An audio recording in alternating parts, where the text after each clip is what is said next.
Yep, we could see your screen. Yeah, let me see if I can.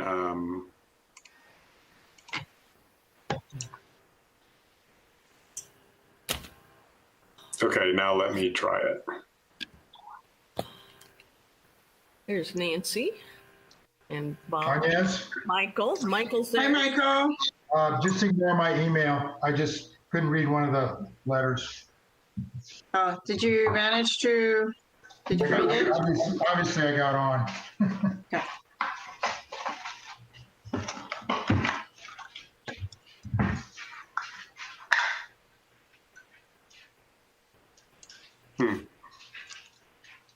Hi, Scott.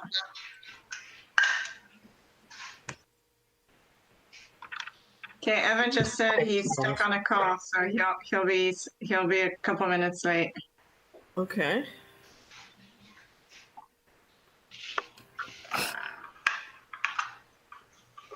Looks like we can see your screen, Jeff, now.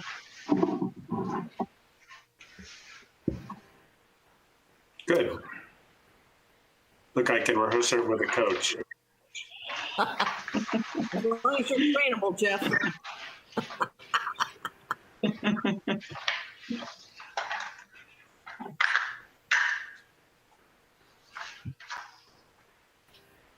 Okay, I think, wait, we're still waiting on John, too. I don't think John's here yet.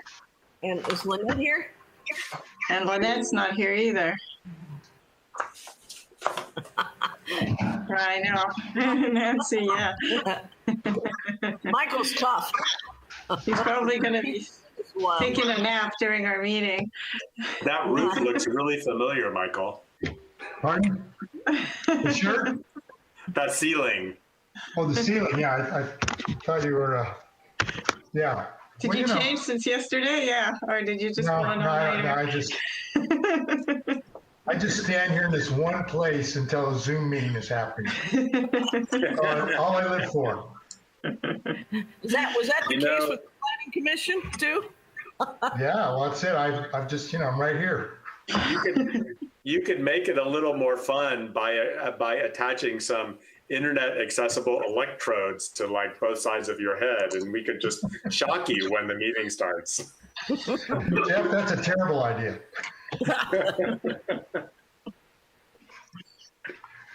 All right, we got John. That's a shocking idea. Hi, John. Nice to see everybody. It's been a while.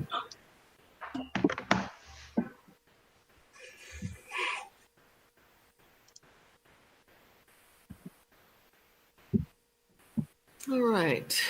We're still missing Lynette. Yes. Yeah. Unless she's incognito here. I don't see her on the list.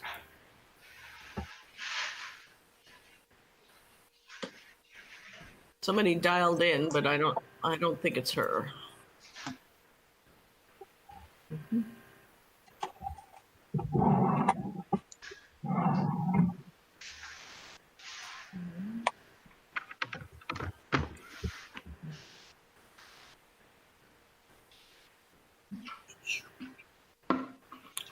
Well, should we get started? What do you think? 3:33. What do you think, Jeff? Should we get started?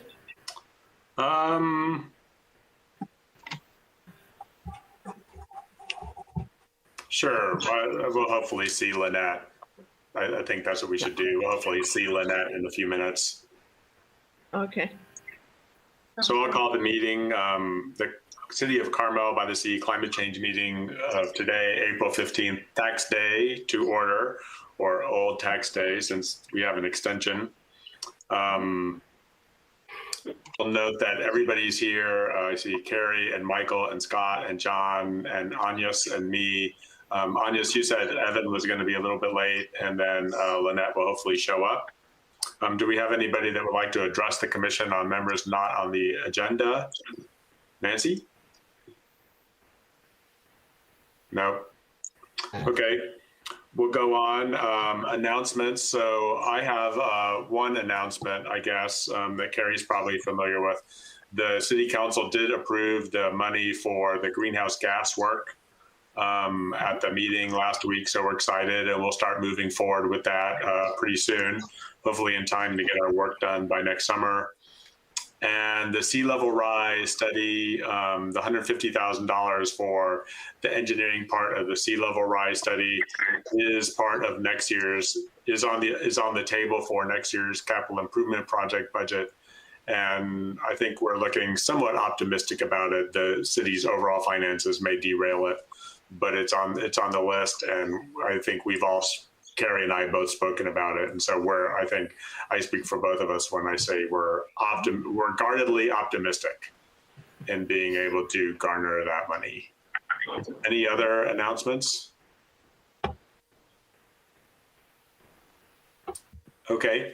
So I thought we were originally going to have PG&E here to talk about power supply resilience, but they were unable to make it. So I thought what I would try to do is put together a presentation where we could talk as a committee about what power supply resilience, what it is, what grid resilience is, what it means, what its effects are, and how we might go about as part of this committee's efforts, sort of push the city towards a more resilient position. So I'm going to, I'm going to share my screen. And before I start, I would say that this is not a presentation, it's a discussion. So I've got some PowerPoint slides here, but I'm hoping to sort of annotate them as we go along with sort of our comments. So we'll run this, I'll sort of run this in a little bit different way than we run hearings, or that we're going to run sort of the next item. So feel free to sort of interrupt. We'll see how this works. When we get to a slide that's interesting to you, feel free to interrupt, and we can have a discussion. Members of the public as well. We can have a discussion about what's on the slide or what needs to fill in the blanks that I've left in the slide. So I'm really hoping that this is going to be very interactive.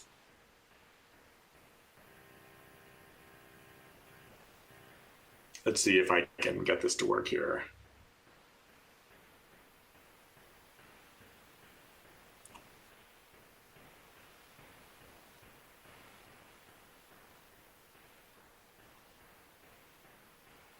Okay, so everybody can see that, I guess, and this is great. So I can see the slides and I can see everybody. So you can, if you want to, yeah. So today we're going to talk about grid resiliency.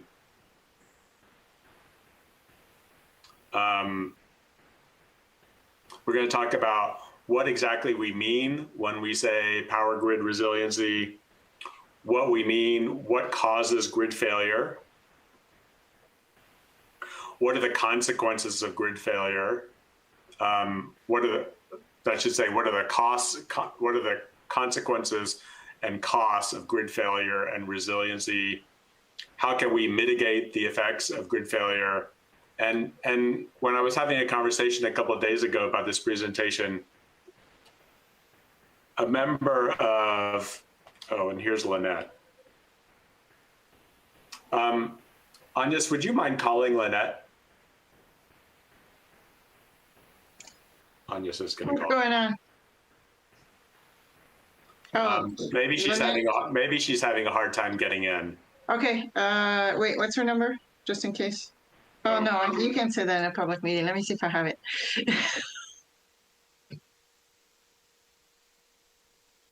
I don't want to say your number right here. And then when I was talking a couple of days ago about, with a constituent in town, and I was telling him that we were going to talk about grid resiliency. One of his questions was, should we consider another grid, which is basically the telecommunications grid? So we have, we have obviously high-speed internet lines that are run through town, and we have, soon we'll have 5G towers. Well, we already obviously have some towers, but soon we'll have more telecommunications equipment, more reliance on that network. And one question that he had is, should we consider should we consider those grids, that grid as well, as we sort of go through this discussion? And we'll come back. I'll come back to this as we go.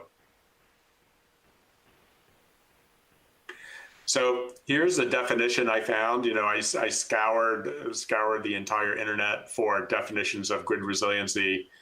And here's something that I found: measures that minimize the impact of damage by enabling electrical facilities to continue operating and restore service quickly in the event of power outages. So what do we think about that? And I'm going to go into sort of edit mode here.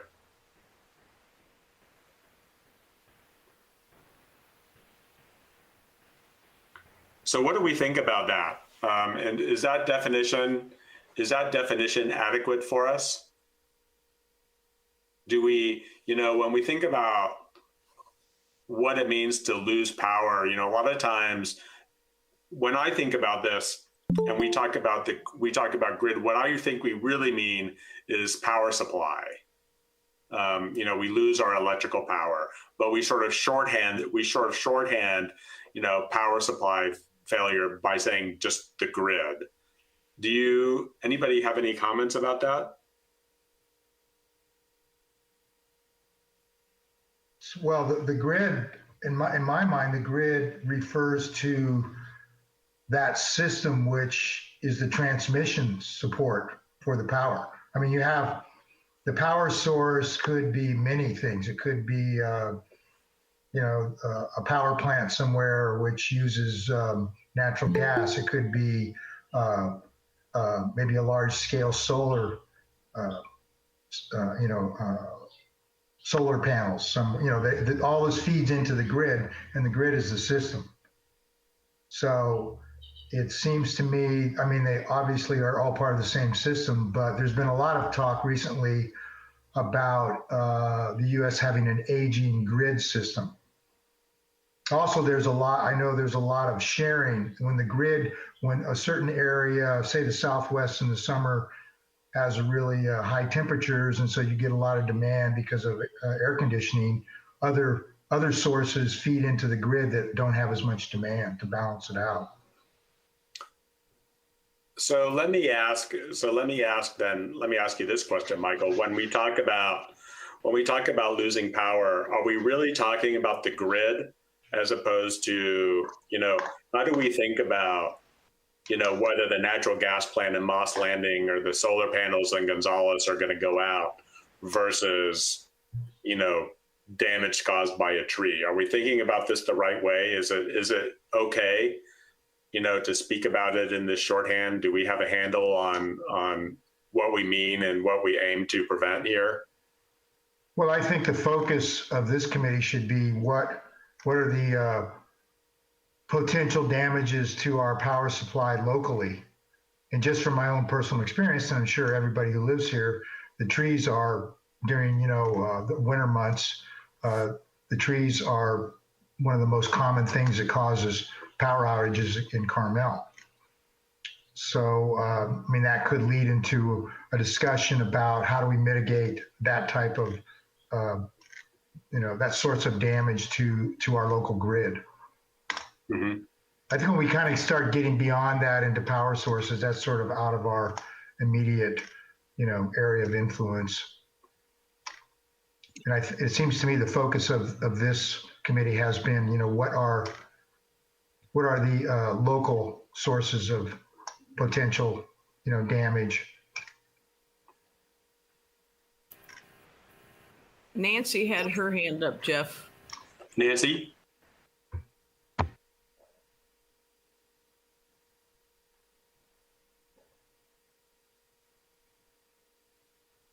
Hello, Nancy? Okay, we'll pretend that's a mistake until Nancy speaks up. Do we think as a committee that we should, Nancy, just interrupt when you come back. Do we think as a committee that we should talk about other like the communications infrastructure? Agnes, what do you think about this? Well, to get back to your prior point, though, I was going to mention that distributed energy supply may be a consideration. only because right now it's mostly coming from elsewhere.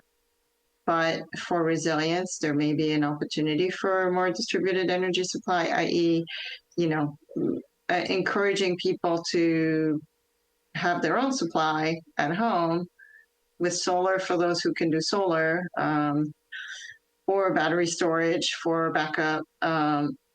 And we could consider it also for our own facilities, potentially for resilience purposes. With regards to telecommunications, it's a good question, because we pretty much, I think that we don't think of it as critical as power, maybe, but it really is now. We basically no longer can operate without a smartphone in our hands, I think. So that should definitely be part of the discussion. Now, I'm not really sure. I have less experience with the communications going down because of storms. So that would be worth a bit of research, actually. I think we see that. So John, you have your hand up? Yeah, I was just going to say what Agnes just said, that there, the other communication infrastructures overhead are Xfinity, Comcast, et cetera. We're going to get to fiber optic at some point. So I think all of those things are threatened by the strong storm tree issues here, and the fact that we have so little underground infrastructure other than gas and water. I agree. This is Carrie, because from a business standpoint, it's huge how much businesses depend on the internet. The last storm, my Comcast was out for like 48 hours, and that, I'm dependent upon reservations and commerce over the internet. So I think that it is something we definitely need to bring into the grid discussion. Michael? The only thing I was going to bring up is that most cell phone services is radio wave frequency. It's not power line transmission. I mean, some of the modems like Xfinity or whatever, or AT&T, they do have some cable transmission, but I think we would have to look into what the more technical aspects of how the two are related to really come up with some kind of a definitive statement on that. Yeah, I would point out to that, my own sort of thinking about that is that even the 5G towers, that the council has, that Verizon has asked the city to install around here, the wires to the towers are physical wires. The tower that's installed up at Carmel Woods has telecommunication cables that go to it. I don't know how reliant that that tower is on the wire as opposed to like microwaves to some other place. But I think there's a sort of a blending of risks there. We've also had, personally, we've had our, we use a DSL line, and we've had that go out during storms occasionally, a couple of times. So, Agnes, I would say we should probably add this to the list, the big hazards and assets list that we're going to talk about maybe in an hour, and we can decide what we want to do. Okay. Yeah, I would. So I think you can hear me now. Yes? Yes. Okay. So yeah, I mean, it all comes back to, you kind of have a pyramid of hierarchy here. There's the grid, to me, is a kind of an esoteric kind of regional function where you get increasingly local down to, switches and I can't remember what you call it, transformers, et cetera. So you've got, where does responsibility start and stop? when it comes to electrical power.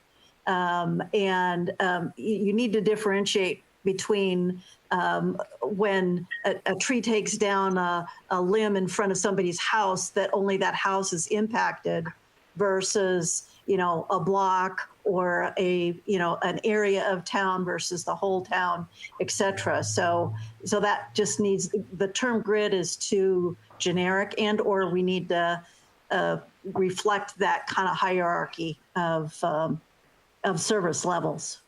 And include telecommunications as well as, with whether it's cellular or cable, as you've got here. So, yeah, all good. Okay, I'm writing. Okay, let's go on. Thank you, Nancy. So I thought we would have a brief talk about the causes of grid failure and make sure we have our list right. I think this is sort of an important part when we talk about mitigation measures. So we have sort of these state and regional items, which are based generally not within our control. We have the load shedding stuff that we saw Cal ISO do last summer. We have power safety shutoffs, which are sort of affected by PG&E. When we have windy weather going over places with transmissions, we've seen a little bit of electrical loss, not in this area, but in certainly up north, grid failure because of actual wildfires. So when transmission line goes down for longer periods of time. On the peninsula and locally, we have weather-related grid failure, which, as far as I know, is mostly related to trees. Anything else that you think we should consider? It looks like John and Michael both have their hands up. Michael? No, I pulled mine down. I forgot to lower mine. Sorry. Okay, let's just go on a conversation basis rather than me. I'm having a hard time seeing people's hands, so just speak up. We'll run this like the restaurant committee. So that's my list. Generally, the only thing I see that we have some impact over is trees, unless we want to get into sort of lobbying efforts. The effects of grid failures. Let's see. Residential. So I'm hoping over the course of this slide we can build up a sort of a robust list on what the effects are, so that we can evaluate. So that that's not coming from me, is it, Agnes? That feedback. What? I'm not hearing anything. Okay, so I'm hoping we can put together a robust list of what happens when the grid fails. I took the liberty of dividing these impacts into 3 categories: residential, commercial, tourism, and then government services. And maybe we could go down the list that I've sort of started, and you guys can help me flesh it out a little bit. Residential list, all those things that we hate: spoiled food and cold and dark homes. I would add medical equipment not working for people with disabilities. And then interruption of communications.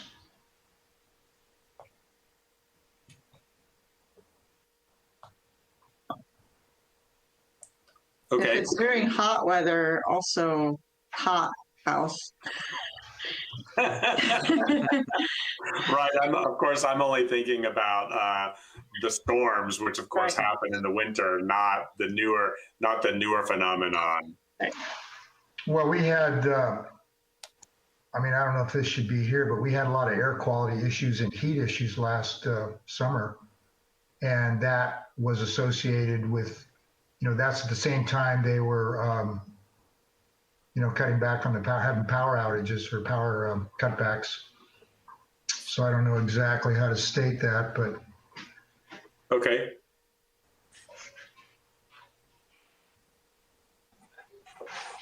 I guess one other that comes to mind for me is just the use of generators, which, depending where you're at, it's either an annoyance or compensates for the inconvenience.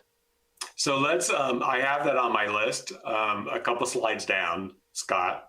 Mhm. So let's, let me ask you to table that for a couple minutes until we get further down. Anything else residential wise?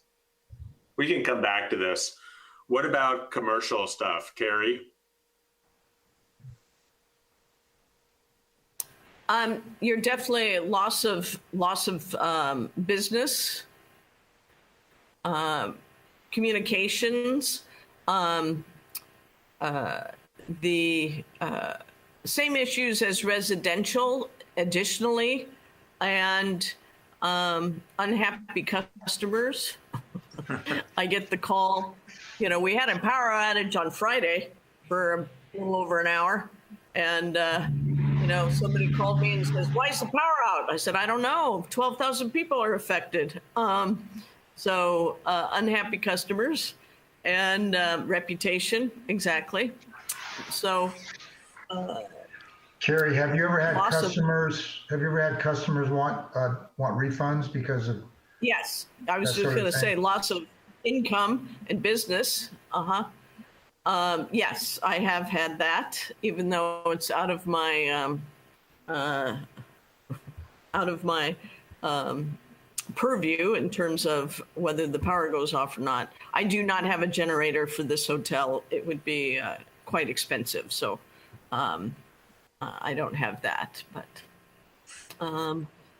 so I think probably that loss of food also. The spoilage is probably, especially for the restaurants. Spoilage is huge. We've lost a lot of food in the restaurants. We have one large generator that we move to wherever it's needed. We have, whether it's Monterey or Carmel or Salinas, and we have a couple of panels all hooked up to that. It's not just the spoiled food, but it's also the equipment. All the equipment has to be HVAC systems. Everything else can be impacted by power outages. Have you ever had to use your generator at more than one location at the same time, John? No, it's usually one or the other. It's interesting, but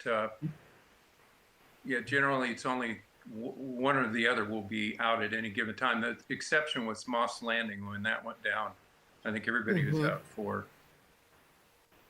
several days. Okay. Also, and the next category I had was government services, police and fire and public works. I know, Agnes, I know the council knows that we have a big generator back there that can supply electricity. That's a diesel generator back there in the yard somewhere. Yeah.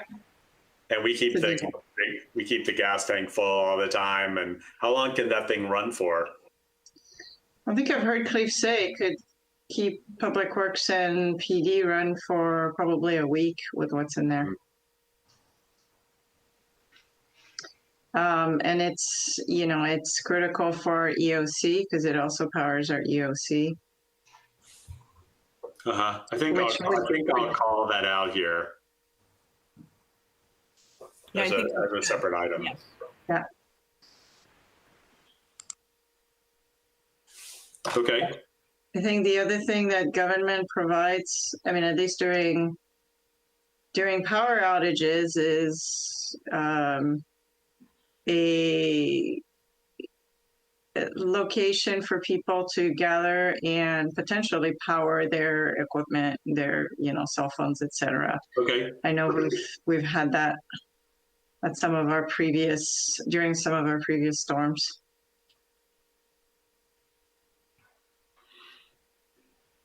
I'll put community gathering spot and we'll flesh that out either today or as we sort of go along to make sure we think about that.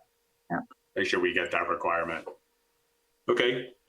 What I thought we'd do next is, we've identified here the things that we've identified the effects. And I thought what we would do next is we talk about possible mitigation strategies. So I divided them. I took the liberty of dividing them into these 4 categories, and I thought we would go down one by one and talk about them. If you think that I've missed a category here, it's really easy for me to add something. So I want to make sure we cover everything.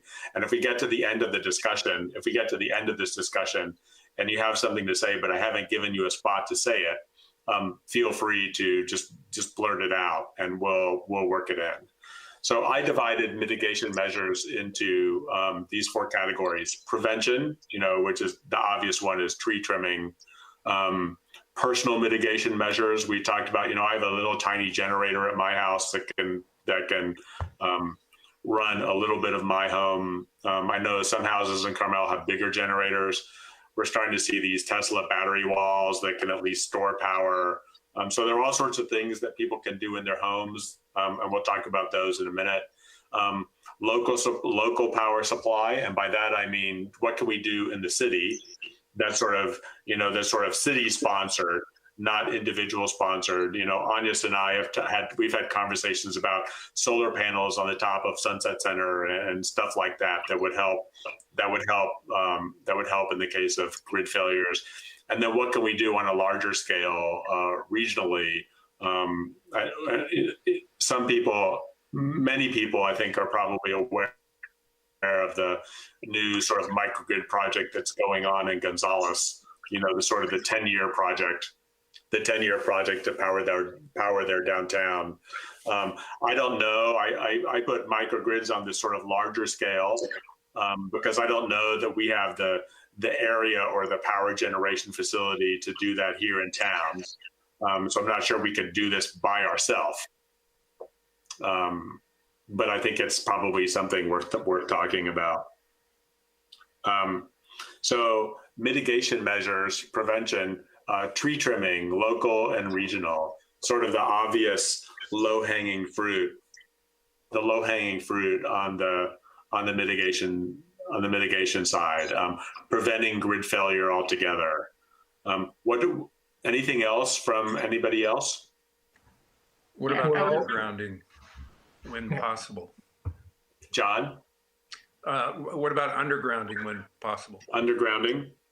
Yeah, when a community I used to live in, when you did a remodel on your house, you were required to underground for your property frontage. And then when the person opposite you, if they hadn't done it, eventually when they would remodel or build a new home, they would have to refund you 50%.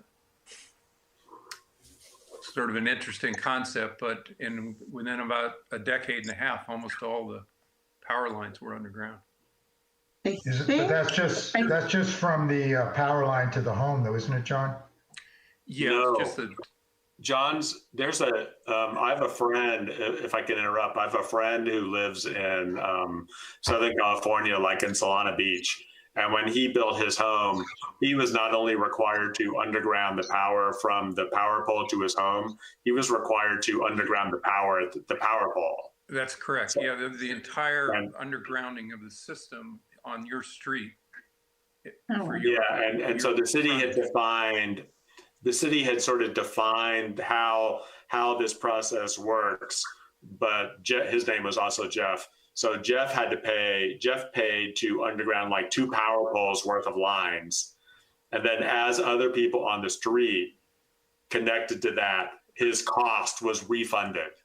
So it was like an interest-free loan that he supplied to everybody else, within reach of those 2 power poles until they connected. Right. And the same thing with sewer systems. They do a lot of that also. One person pays to extend it to their property, and then everybody else pays him as they connect. I think in Carmel right now, new houses, if there aren't trees in the front yard to get in the way, do have to underground from the house to the power pole. But I don't think, aside from that, don't think there's any other requirements. Yeah, Agnes is correct. New homes and then projects that or the what's it called? Blanking on the name. The utilities, if they're relocated. Upgrade the service. We're gonna Yeah, upgrade the exactly. service. If it exceeds a certain project valuation, you have to underground.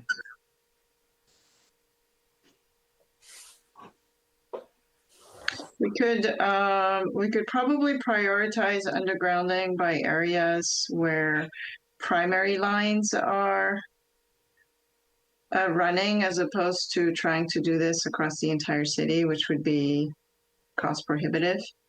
What are primary lines? I'm sure, and I don't know where they are, which ones they are, but I'm assuming the PG&E grid has some primary lines that bring the power, say, to downtown, and then spread around. I'm not exactly sure how the grid works, but I would expect that that's probably how it works, in which case there are probably areas that have more critical infrastructure than others, where some lines are more local and then others are more, might power larger numbers of. If I may jump in a minute, I think it would be good if we made some kind of statement that the city should begin a feasibility study on undergrounding and come up with a strategy on how to do it. And there's been a couple of things I've heard here just mentioned where individuals have to provide part of the system and then they're repaid as other people hook up to it, or it could be based upon accessibility to existing PG&E underground systems. But I think there needs to be a study with a long-range goal that the city would try to achieve as much undergrounding as possible. I agree with Michael. Two of the communities that I have lived in before coming to Carmel had a similar situation to what Jeff and John were talking about in respect of both sewer and above ground electrical wires and poles and transformers and the whole thing. And while it was at first a bitter pill to be swallowed by many of the residents, it eventually became, in not very many years, something that was just a matter of course. And so I think that in the feasibility study that Michael is talking about, one of the things that would be helpful to know is what kind of pushback communities who've done these kinds of plans have experienced, and what have they done about it? Whether there's any kind of incentive, or whether there is simply a statement that if you're going to do remodels or if it's new development, then you have to comply. But I think there's real opportunity here, and having lived, as we all have, through numerous power outages from a few hours to a few days,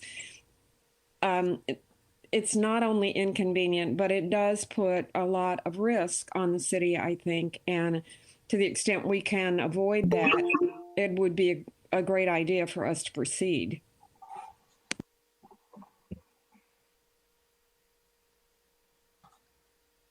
Okay. A couple of years ago, Carrie will remember this, when I was first on the council, this came up at a council meeting, the capital improvement project. Carrie's nodding her head. The capital improvement project, the possibility of doing a citywide study came up, but the council elected not to proceed. I'm not sure whether there would be, I don't know. Okay. So let's table it. We'll write it down. We'll write it down. I made a note, and I'll have to go back and look at Lynette's comments after the meeting.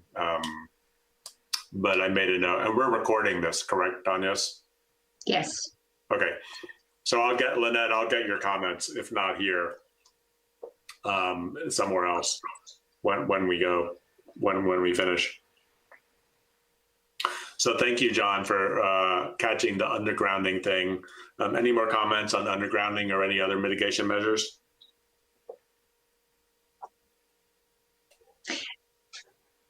I would also just mention probably the tree trimming would be kind of a similar, there may be a way to prioritize it so that we're not trying to trim every tree around the city, but also possibly, I mean, we just have a lot of trees. So if there is a way for us to prioritize, that would also probably help.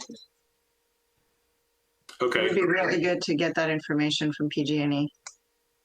Okay. Let me, I'll write that down too.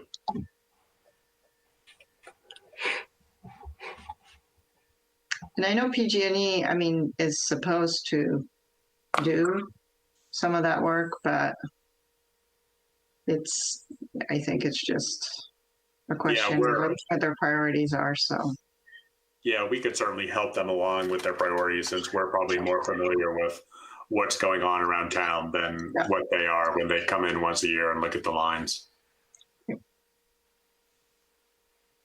Okay. Should we move on? The next thing I had was mitigation measures, and in this category I called it personal resiliency. So how do you make, Carrie was talking about her hotel, making her hotel power resilient. I mentioned before that I have a little tiny generator, which is to code, to power a little tiny part of my house to keep my, basically my heater working is the big thing because we all hate cold houses. We take it outside and we take it outside and it has a lawnmower start. It's one of these little red Hondas. And it's not a $10,000 automatic thing that sits on the curb, but it does work. Now we're seeing new technology like these Tesla battery packs. There's also been, I remember, Agnes, and you might have heard this too, the possibility of storing electricity in people's car batteries. Because I think a full charge of a car battery can run a house for a day. So if you have like a Model 3, and I don't remember where I saw this, but if you have a Model 3 Tesla, and you can discharge that battery into your house, you could actually keep your house warm. You keep your house lit for a day or two. So there's that capability. There's home power generators like I was talking about, and Carrie was talking about, fuel cells, which is another, admittedly not greenhouse gas friendly version of power generation, but it does work, and other things. And then, so let's take that for a second. Comments on those things?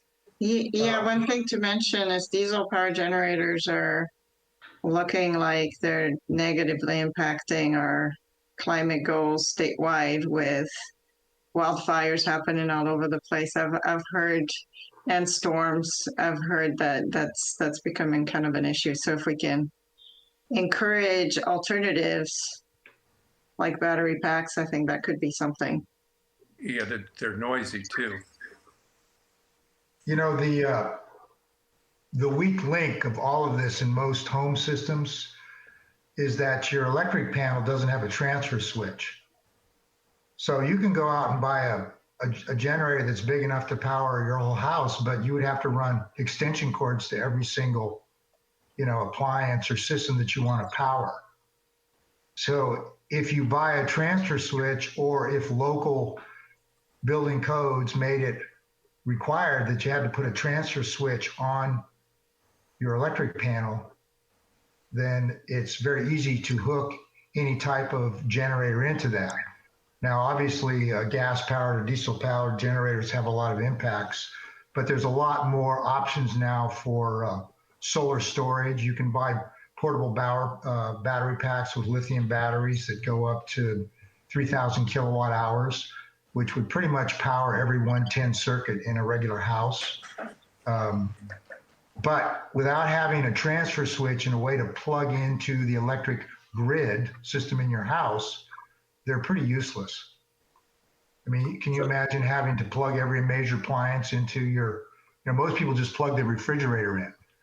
But obviously you want to keep your internet going, you want to keep certain lights on. You want to keep your heater going. Most appliances now, gas appliances, have an electronic ignition system.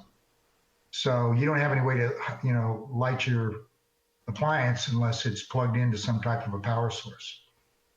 But I did, in fact, Michael, install a manual transfer switch on my panel.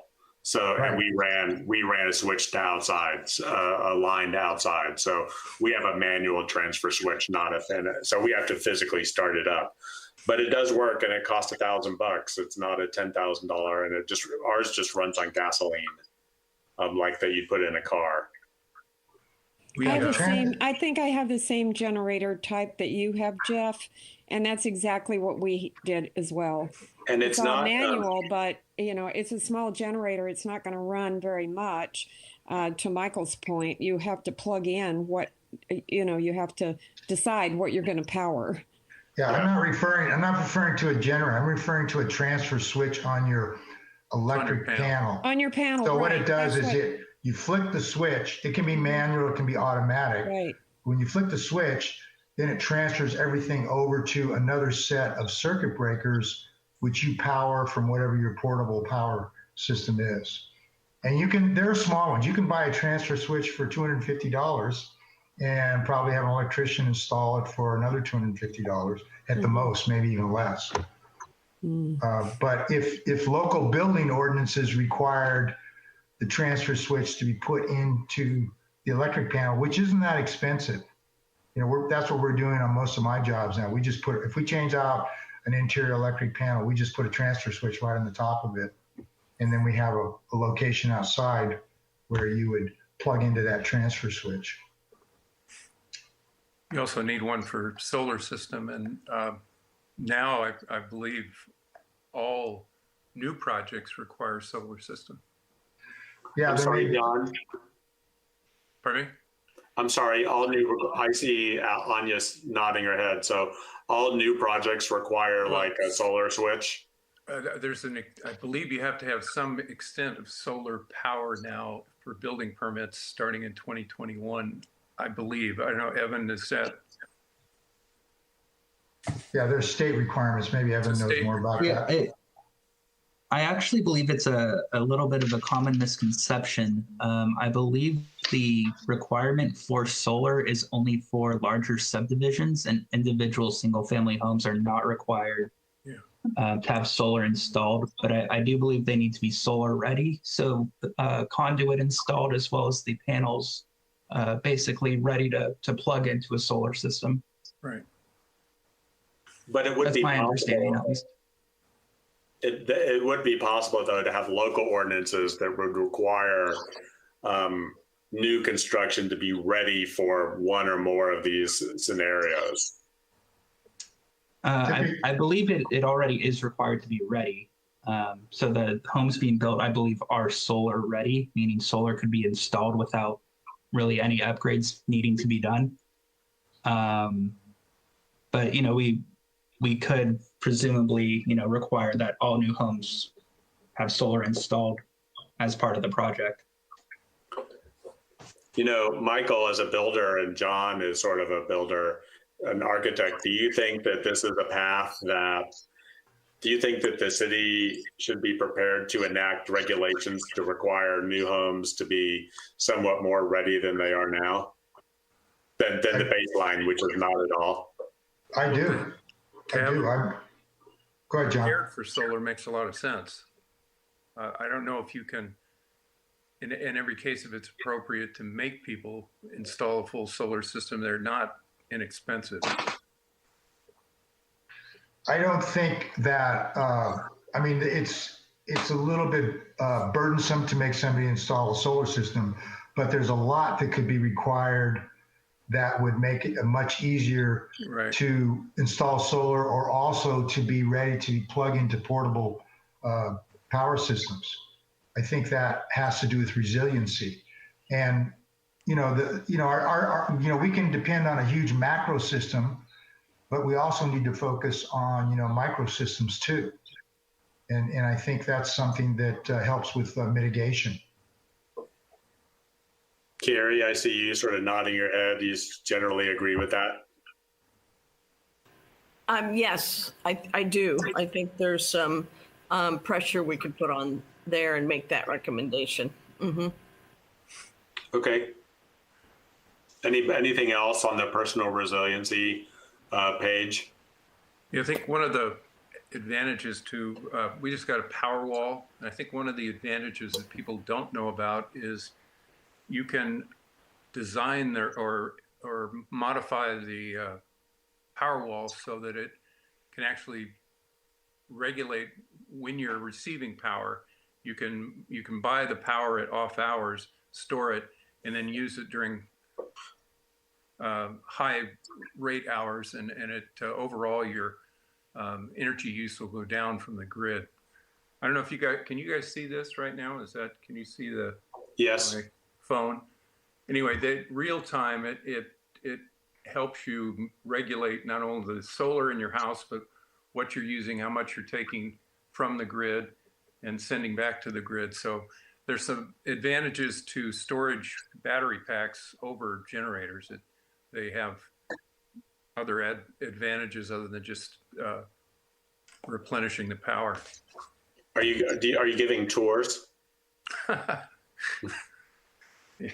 I'm not John, sure it's worth the expense, but I did it just to see sort of how it worked, and it's effective. It's lowered our bills somewhat, but it's probably a 20-year payoff on the battery pack. John, do you have a solar system in conjunction with the Powerwall? Yeah, we have an old one. And that's why it's not doing very well right now, and there's a tree shading it, but it's about a 10-year-old system. The new ones are much more powerful. Huh. Okay. John, I've got a question. I got a question about the solar. How often do you have to keep the panels clean? Is that an issue or not? Yeah, you're supposed to. We were pretty bad about it. I don't think we've cleaned it in a couple of years, but right now, this time of year, you get a lot of oak pollen and pollen on the panels. Yeah. Oh. So there are people that will come. We clean ours, Carrie, after this pollen goes away. Mm-hmm. Once a year, we go out with a mop and clean off all the solar panels. But I've heard that you need to do it often, not like once or twice a year, but to really make them efficient. Is that correct? So they got to. So the solar panels have to kind of be at a place where you can do that. So that's what. So I was wondering about that. Mm-hmm. That I don't personally know. Mm-hmm. All right. All right. The next thing I want, getting close to the end here, possible mitigation measures, local mitigation measures. So we, as I talked a few minutes ago, Agnes and I did talk about a local sort of backup power supply, like solar panels on the Sunset Center or solar panels on the police department or on Public Works, whatever might make sense. And certainly, I'm going to assume that the committee would support an effort to at least investigate that. Mm-hmm. It seems to be pretty risk-free. Mm-hmm. The decisions, I thought that the relevant factors were the cost and what would be powered. So if we put solar panels on the police department, is that the EOC the police into a little microgrid of its own, and sort of. Other ideas?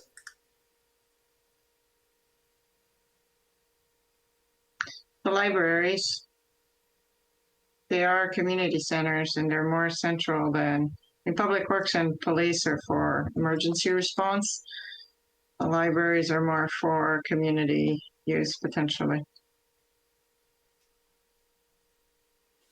Okay. And then finally, larger scale, I talked a little bit about, and I think most people might be tangentially aware of the microgrid project in Gonzales. So the question is that, one possible idea would be to either have a local or a peninsula microgrid. I don't know enough about the grid to know whether that would work, but we could certainly find out.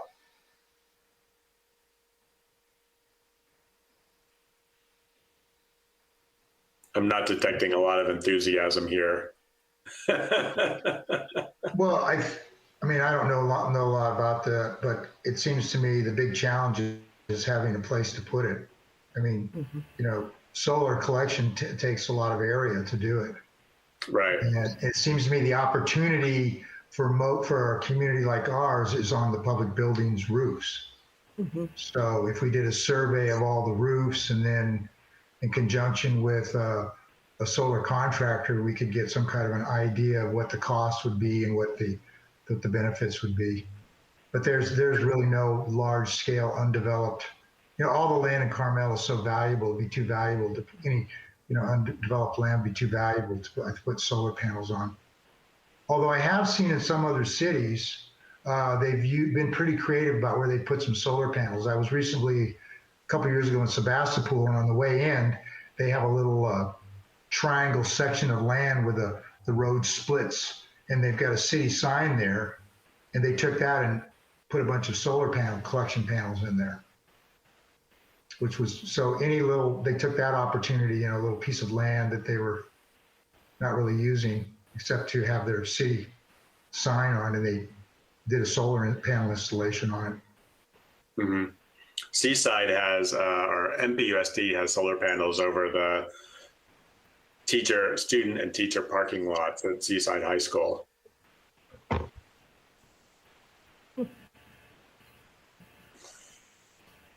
Okay. And then finally, I think I'll go back and watch the tape and pull these things out.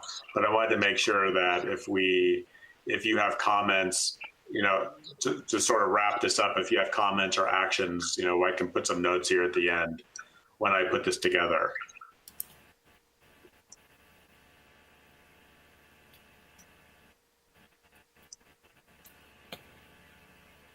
I think this is a good discussion, and obviously we added information to the slides that will eventually go into the report. And there seems to be some consensus for suggestions to the city, and so I think that was good. Jeff, do you think you're going to be able to get some answers from PG&E? I think my chances of getting answers in time for next month's meeting are pretty small, but I think it would be pretty easy. Maybe Agnes, you and I could run through this and just have a list of questions and try and figure out. There are other interesting questions too. How much electricity actually does the city use? What are the goals? What can we expect to get with solar panels and whatnot? But I think you and I could probably put together a list of questions for PG&E, over the course of the next week or two, and get them off and maybe have them in time for the June meeting. Maybe one other one to add along those lines, Jeff, would be some kind of incident analysis from past failures. I mean, we talked about the main power lines, but I would just maybe ask if there's any kind of historical record that can tell us if it's always happened in one area. That would be useful to know.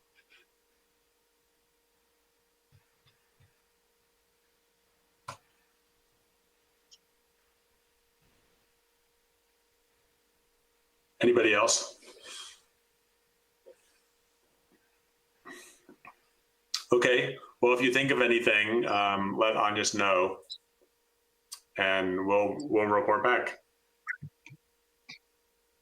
Good. Okay. I think, Michael, you're up next.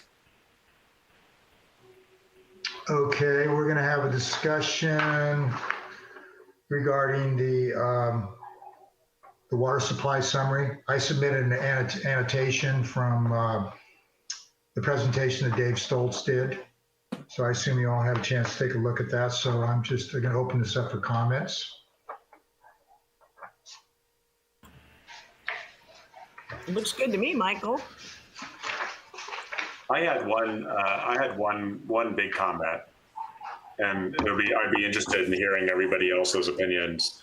One thing which frankly nobody does a good job of is a sort of in-home gray water recycling, especially for landscape uses.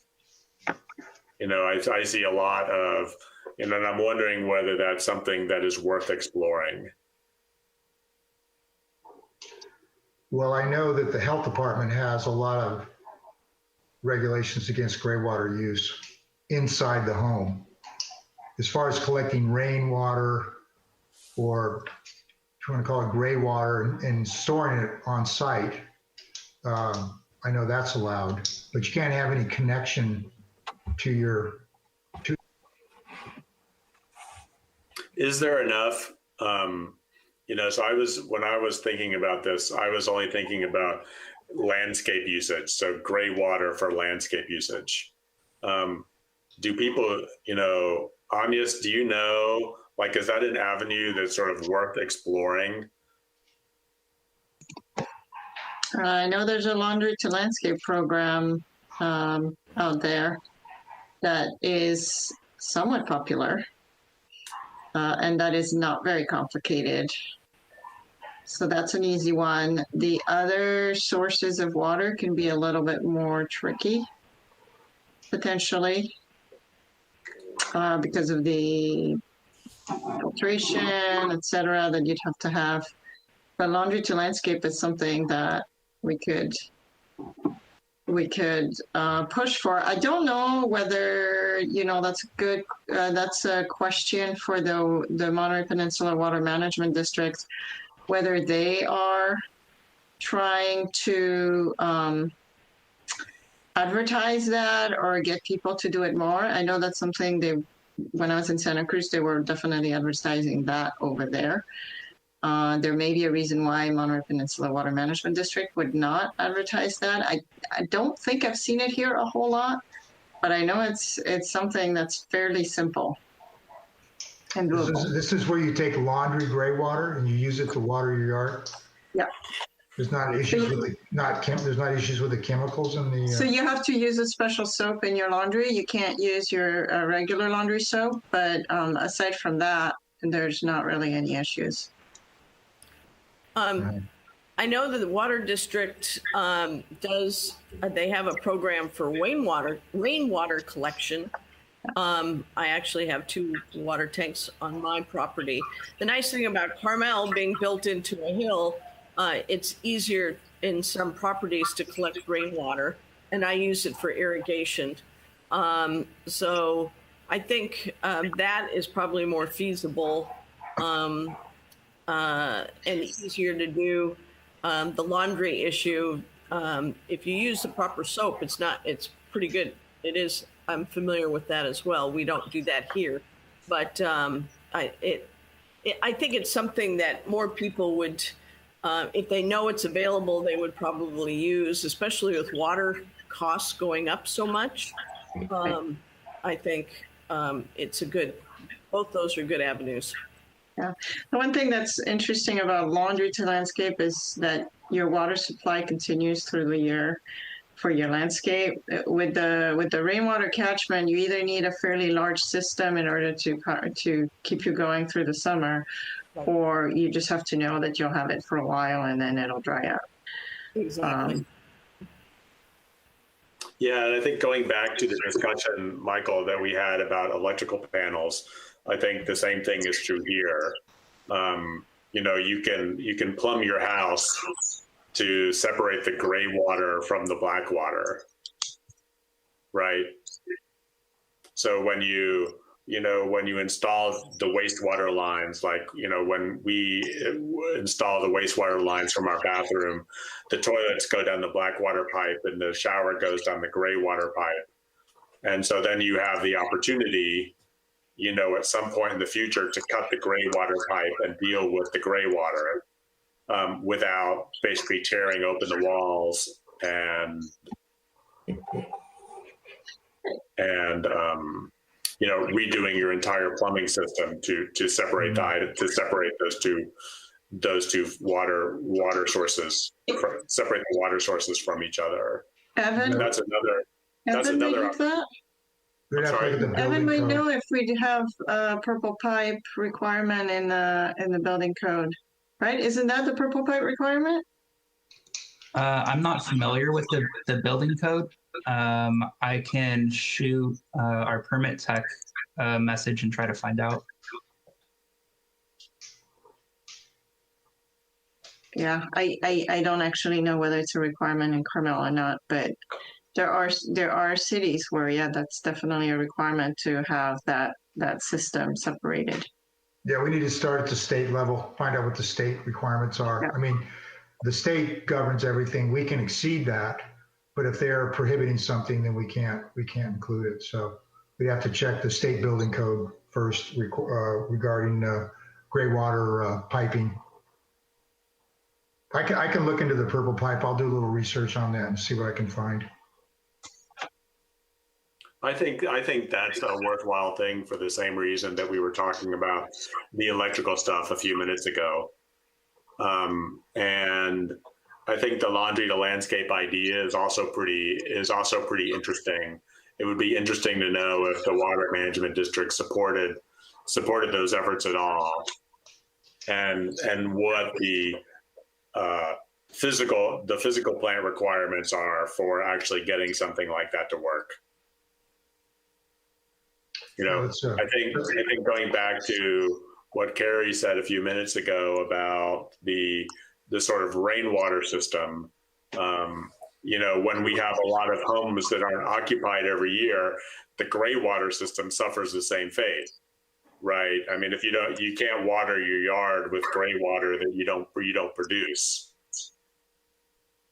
But, you know, certainly for full-time residents like all of us, like I think everybody on this call, it would, you know, it bears some investigation, I think. So maybe, Michael, you could look into those things and we could recanvass on these again next month or the month after that. I will. I'll look into it and I'll report back next month. So are there any other?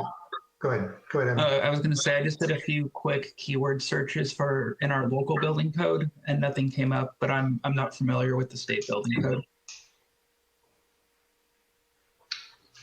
Okay, so are there any other comments? I mean, I just kind of went through our general format here, general comments, outlook. Then I identified some issues. You want to go over the identified issues? The first one was California is located in a drought-prone area. We know that. Average temperatures are rising because of climate change. Global warming is causing drier weather patterns. These are things that came from the presentation from David Stoltz. State Water Resources Board has issued a cease and desist order reducing unlawful pumping on the Carmel Valley River. That has a direct effect on our local water supply. The desalination plant has a lot of challenges and effects. And then climate change is causing sea level rise, which affects the infrastructure, both delivery and waste treatment. So are there any other identified issues that anybody can think of? Or unidentified issues as it may be?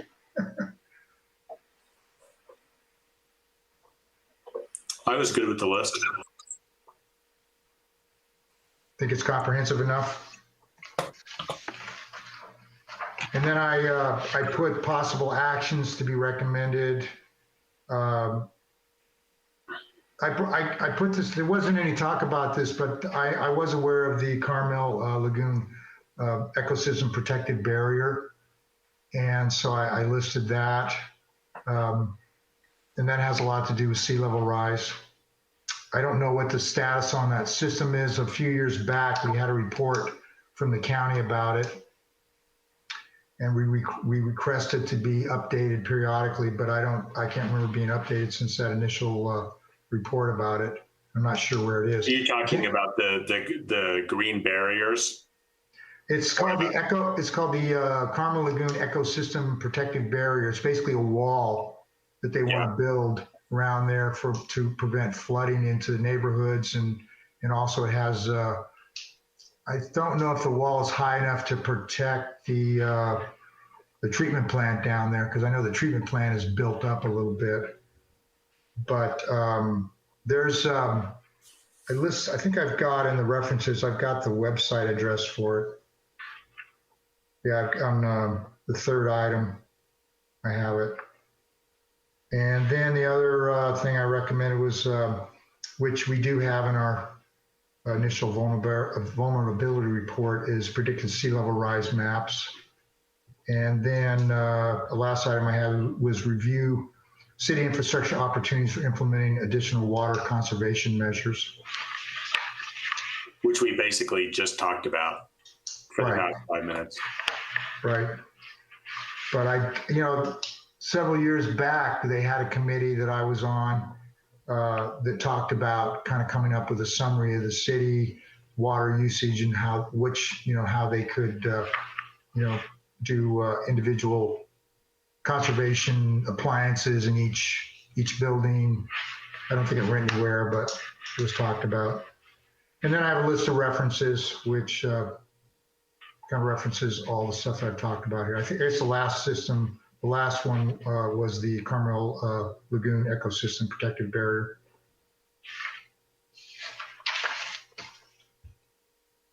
So any more comments on that? Okay. I thought it was good and comprehensive. I don't think I'm not sure the lagoon discussion really belongs in this particular document, but it's okay. I'm fine with having it there. Yeah, I just kind of threw it in, just something I knew about, and it kind of has to do with more with sea level rise, but sea level rise does have effects on our water supply. So. I thought, Agnes, I don't know if, I sort of tangentially followed the big green wall, but I thought that project was mostly dead. Do you know anything about it? No, because it seems like it appeared 2 or 3 years ago and, was the subject of a lot of opposition and then sort of disappeared again. That's another name you're using for the echo barrier wall? The big green wall. Just because that's what I remember the pictures where it was just basically a big green wall. Yeah, it's like I said, the county still has it on their website, but I don't think they have a status on it. So they just had a big meeting about it with Mary Adams, so it's. Oh, they did. Oh yeah. Mm-hmm. So it's still in the works. Yeah. Mm-hmm. Okay. Oh, I think. Oh, you're talking about the meeting that was maybe 4 or 6 weeks ago. Yeah. With the county. And the property owners there. Yeah. I mean, that's what that is. Mm-hmm. Okay. All right. Well, that concludes everything I have on that. So. Okay, great. Thanks.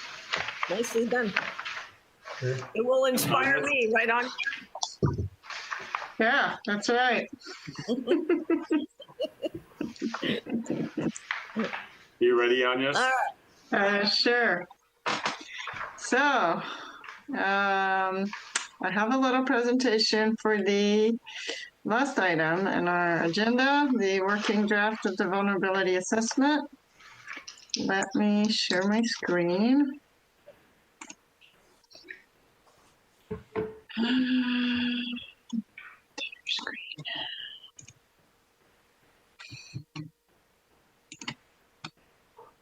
Okay. And now you can probably see, you can see my screen, right? Yep. Yes? Okay, Yes. great. I can't see you guys anymore, so if you don't speak up, I'm not gonna know what's happening.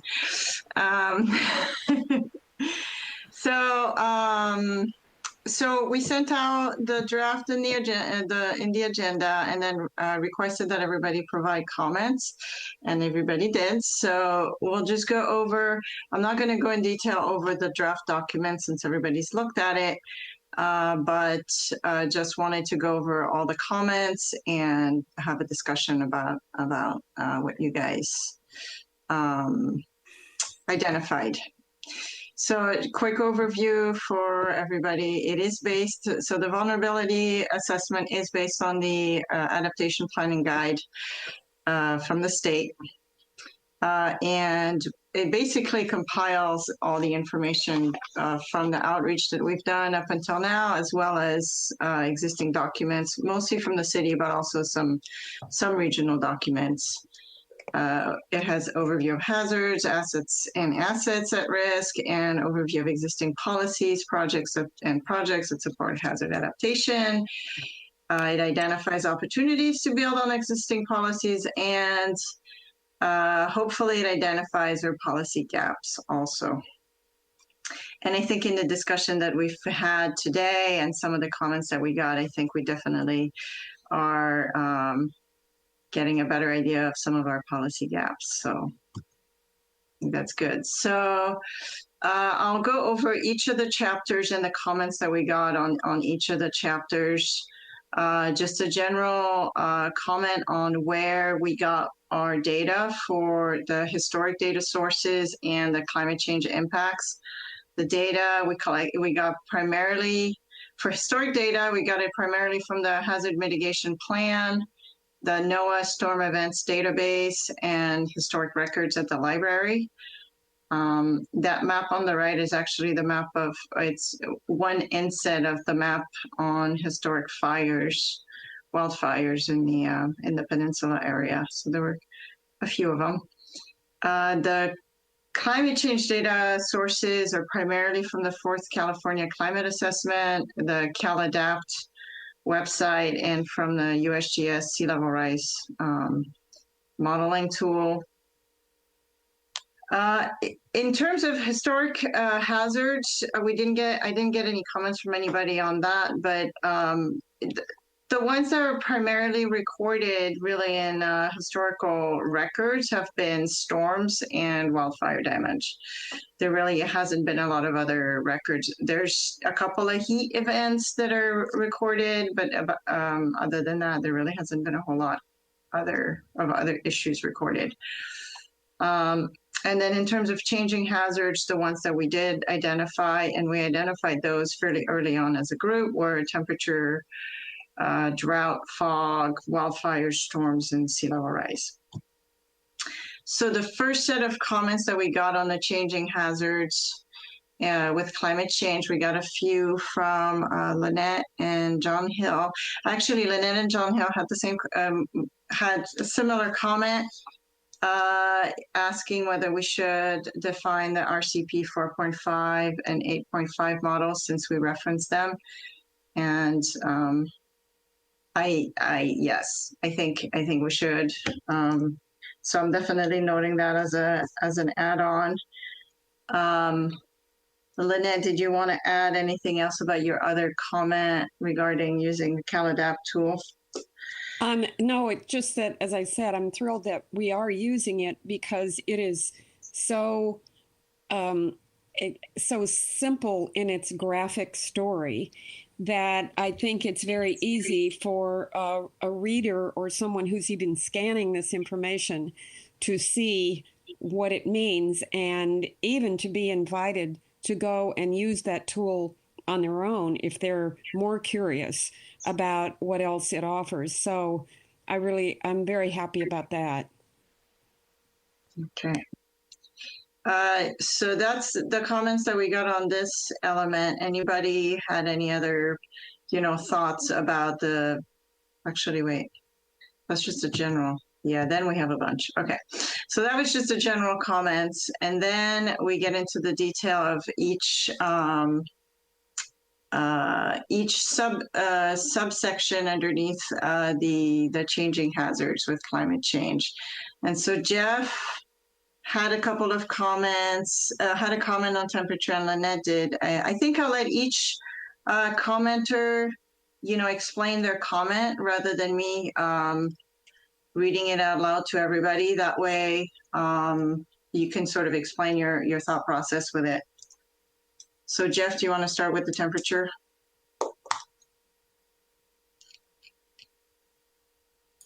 said, uh-oh, put on the spot here. This was on page 3 of the report. I just didn't, it took me a long time.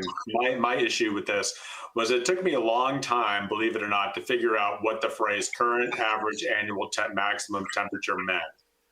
Like I couldn't, like literally, it took me 5 minutes to figure out what that meant, that it was the average of, and I'm still not 100% sure, but it's the average of the 365 high temperatures. And that's how we've chosen to measure, temperature increase. And that's all fine. This was just a comment that it took me forever to understand that. And I think it's generally bad when it takes a long time to understand what a scientific phrase meant. So that's what my comment was about. I think that So makes sense. You want some more defining of that. I put my suggestion in there. I would just leave it up to Agnes. My suggestion as, so the way I worded it, the average of the 365 daily high temperatures, I think everybody that reads that is going to know exactly what that is.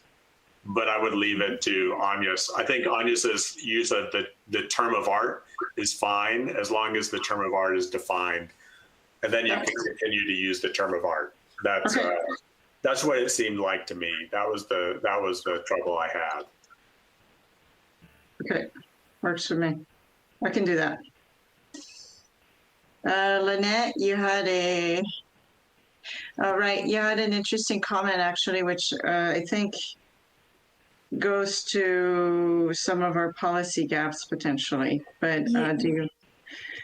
Yeah, it just felt that there was an opportunity for us to mention that even 87.9 degrees Fahrenheit doesn't seem all that hot, but it is extremely hot here.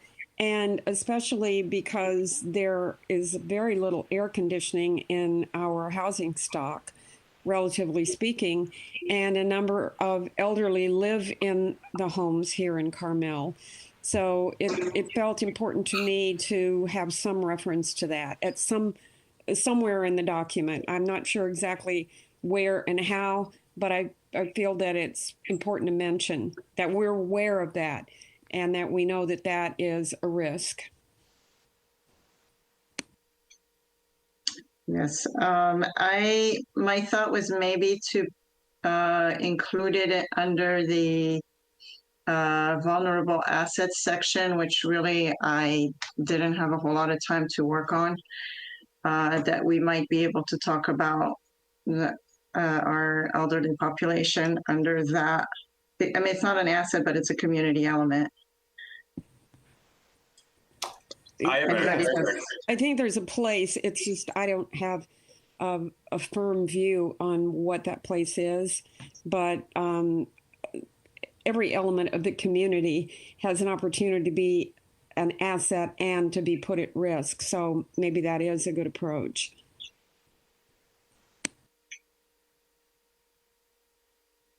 Yeah, and I would add to that, given Lynette's comments, Agnes, that we should make sure, we just had this conversation about electrical grids, and we should make sure that the electrical grid of the future can handle everybody having their air conditioner on. And maybe and it could be that that's a completely trivial exercise to sort of have that assumption, to sort of make that assertion. But I think we should note it at some point so that someone has it to do to make sure, if not this go round, then the next go round, to make sure that we can do that. Okay. On the city asset side that you were talking about, Agnes, we have subsidized housing or low-cost housing in place in Carmel, and it seems like that is an area where we have a particular obligation and opportunity at the same time to be mindful of the extreme heat days. Okay. Okay. Next, Jeff had an interesting clarifying question actually about the wildfires. the another definition thing, and that was actually a really good question because I had to go look it up, and it took me a while to figure it out. And that was the acres burned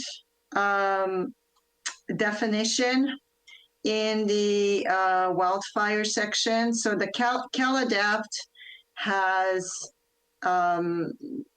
estimates for increases in average annual acres burned, and it's not for within the limits of the city of Carmel. It's for it's the CalAdapt tool is based on a grid. It's based on a grid of the whole state, and each grid cell is 6 kilometer by 6 kilometer. And so the acres burned, the average annual acres burn is for that grid cell. So I can clarify that. Does that make sense? Yes, I was pretty sure that there's an explanation somewhere. I just didn't know what the explanation was. And I think the explanation, for the same reason I was talking about the high temperature, I think the explanation should just be in the report. Yeah. That's what that means. And Nancy Toomey made a comment about having an appendix of sort of these terms of art, but nobody's going to understand. In this case, 72.9 acres, nobody's going to understand that. And I don't think we should send, in this particular case, I'm not sure we should send someone back to an appendix as opposed to elevating the definition to the actual body of the report. I agree, Jeff. I think putting these critical definitions in the body of the report enhances the credibility of the report so that it really looks more like we're interested in having people actually understand it instead of being interested in the fact that we just did it. So I really agree there. Increases the readability of the report. Agnes, one of the things that you just mentioned is the size of those cells. And it might be helpful, instead of it being in kilometers, that it is translated into acres, since that's what the average burn reference is. Yeah, that's about 9,000 acres. Yeah, okay. Thank you. Yep. Yeah, I can do that.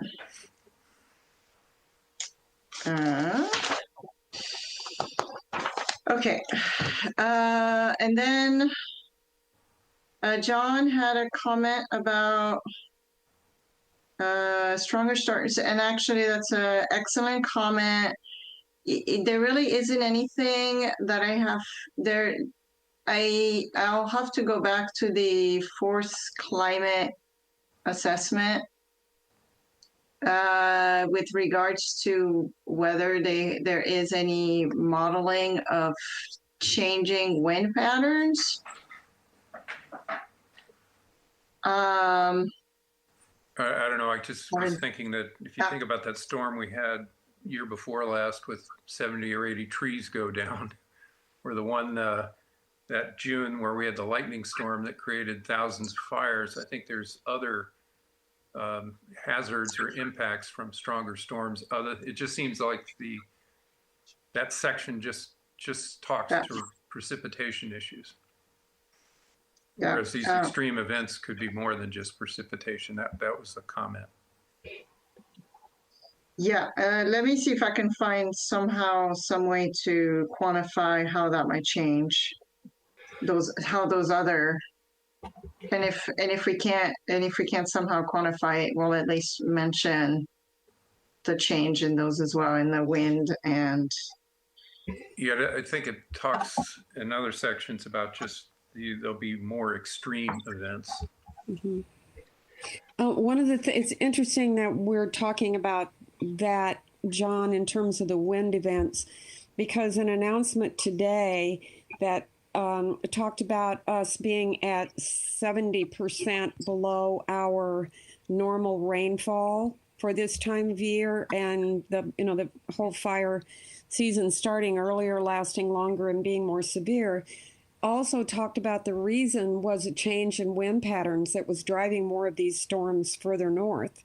And so I don't know where that belongs in our acknowledgement of climate change, but whether it's stronger storms, different storms, under drought, that's one of the reasons for our changes.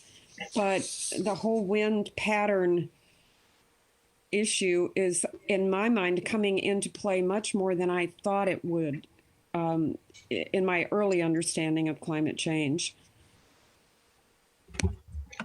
Yeah, I was going to add too. I mean, this has been one that's on my mind. I don't know how to incorporate it in what we're doing, but I would just say there's just huge uncertainty, in particular around wind events, drought, and these episodic events that are going to probably end up causing the big damage in the future, in my mind. And we've seen maybe some of that in the past.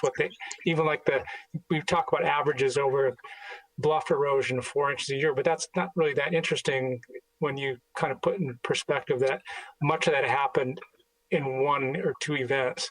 And I think that same sort of dynamic happens going forward, but it's hard to capture. I just don't know. You can look at these trend lines and they don't quite convey that uncertainty.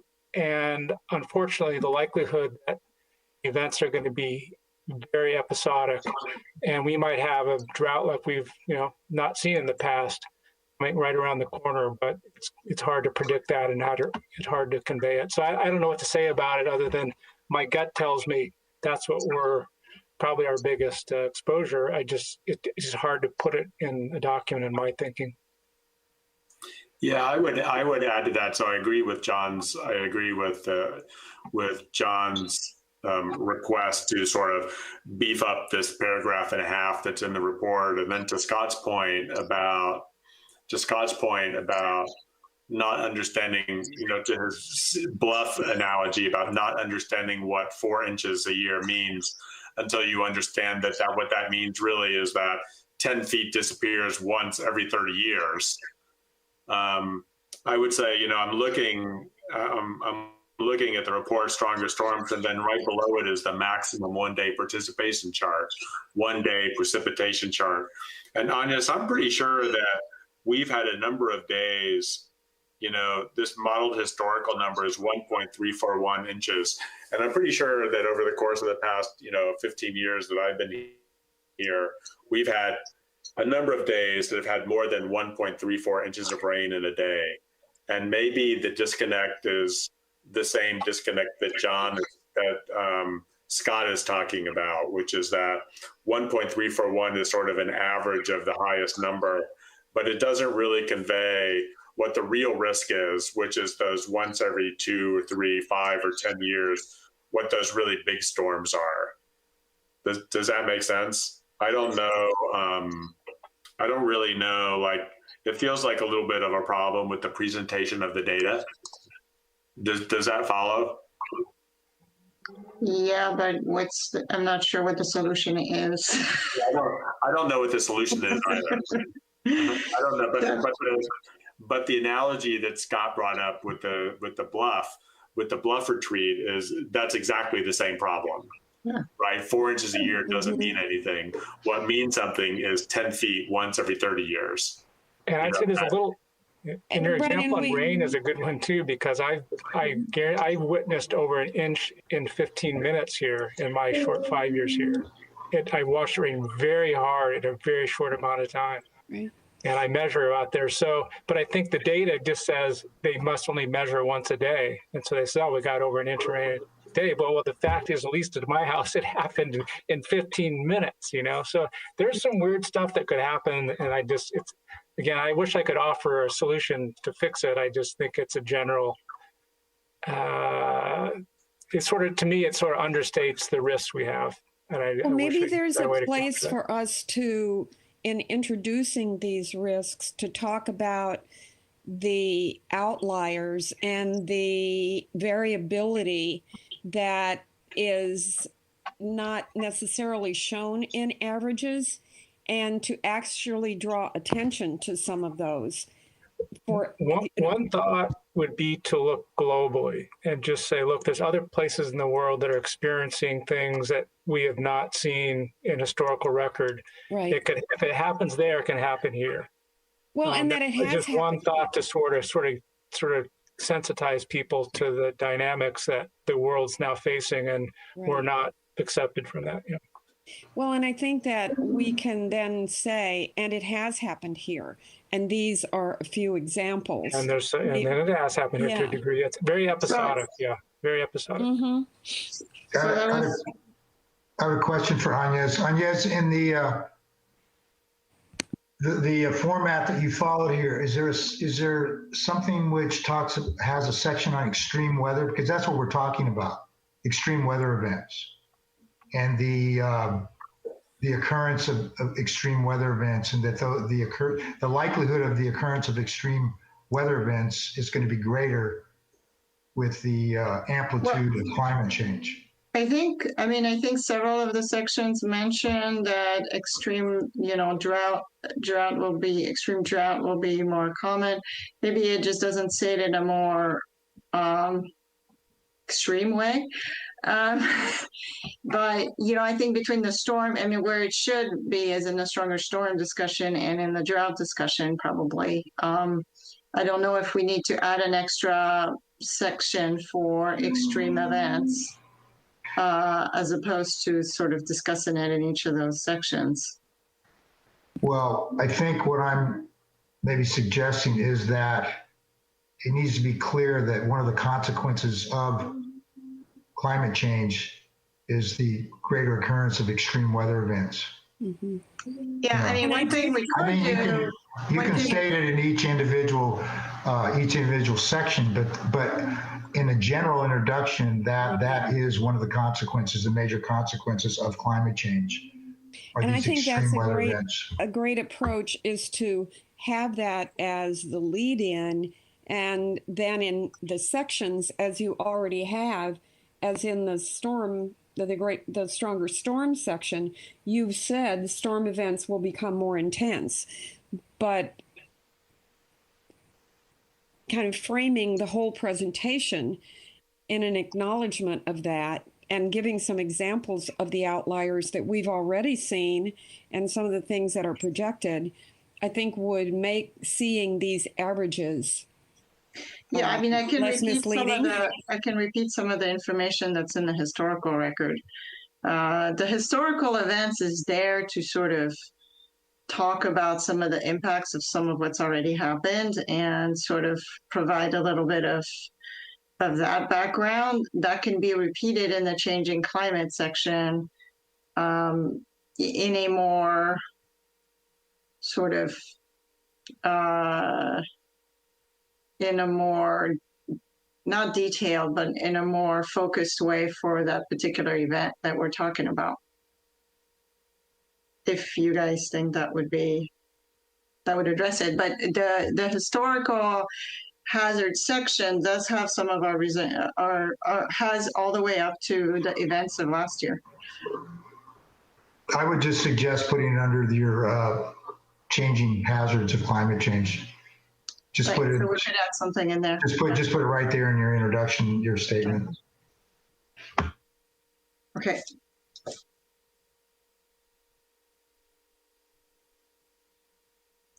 Okay. Any more discussion on that?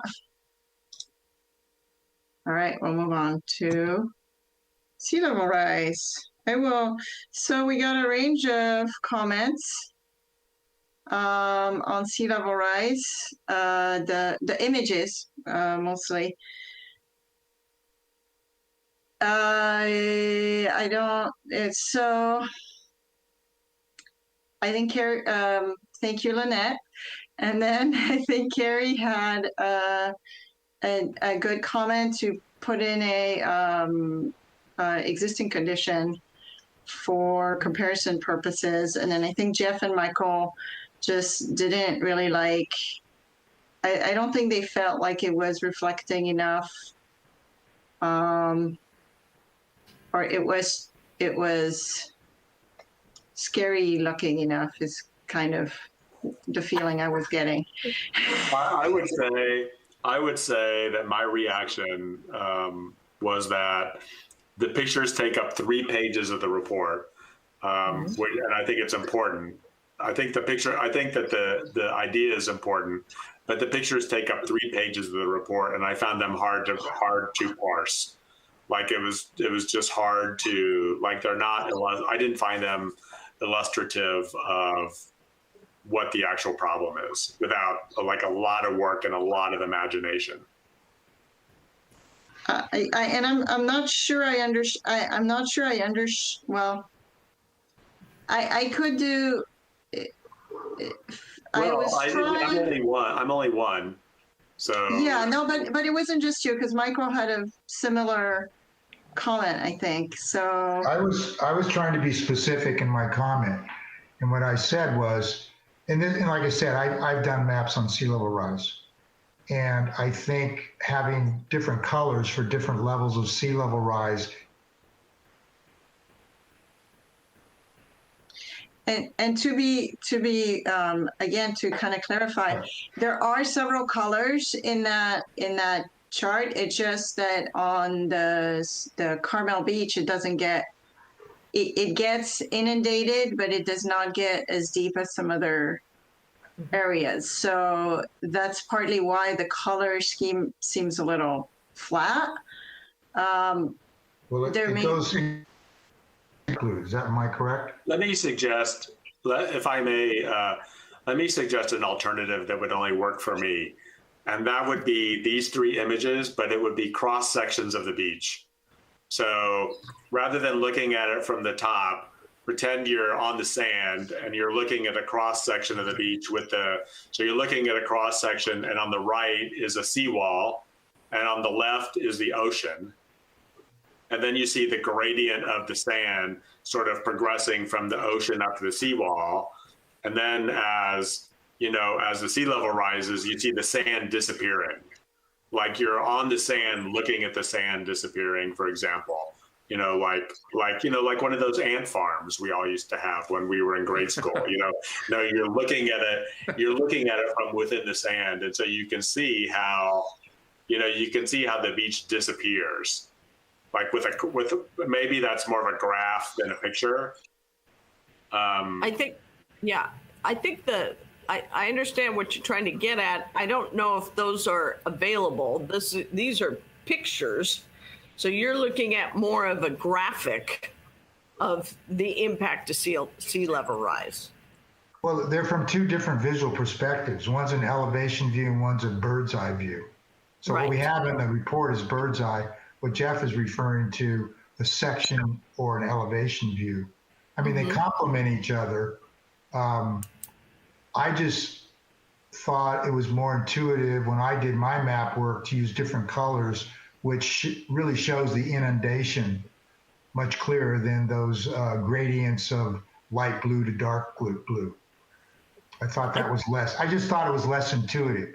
It's like, and Jeff, like he said, he had to work really hard to look at it, kind of figure out what it was trying to represent.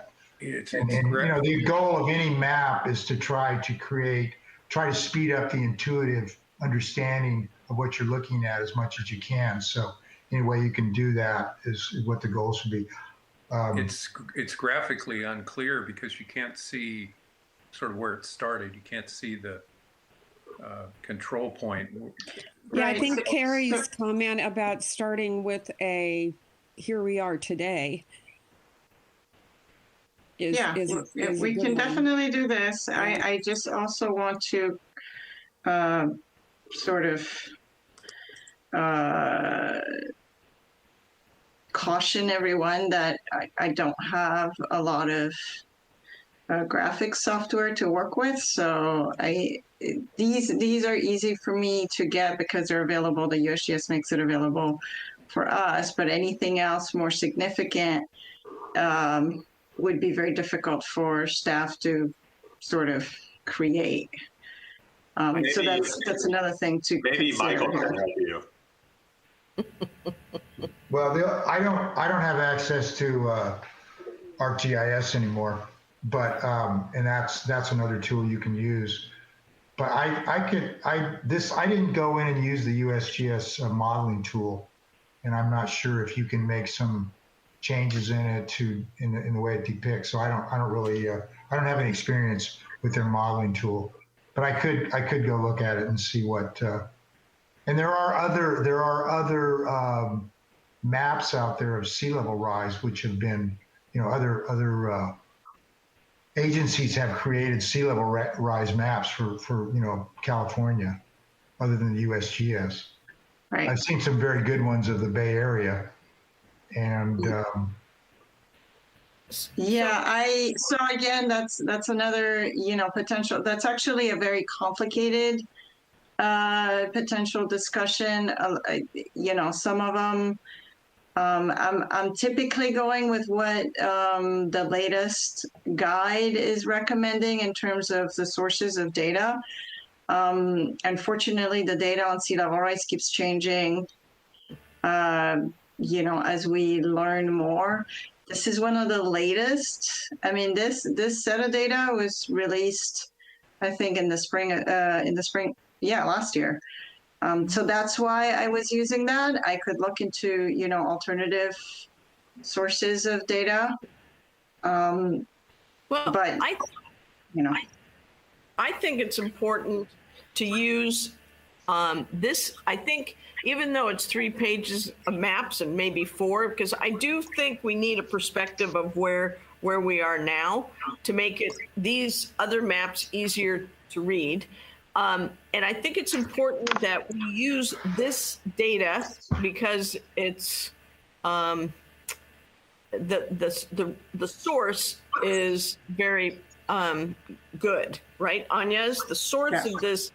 And so now, if we want to add other maps, I think that would be, if we want to add other maps that make it a little more that are available. Part of the issue here is that the ocean's blue. So unfortunately, USGS uses this gradient of blue that makes it harder to distinguish, I think.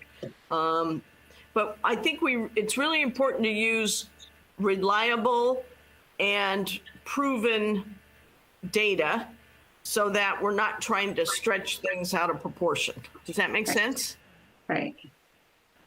The other thing I can propose is to not include the storm map and just include the basic when there is not a storm sort of map, which shows you what the beach would look like in the summer currently versus 2050 versus 2100. Mm-hmm. And that would give you an idea of what the beach would look like under good conditions.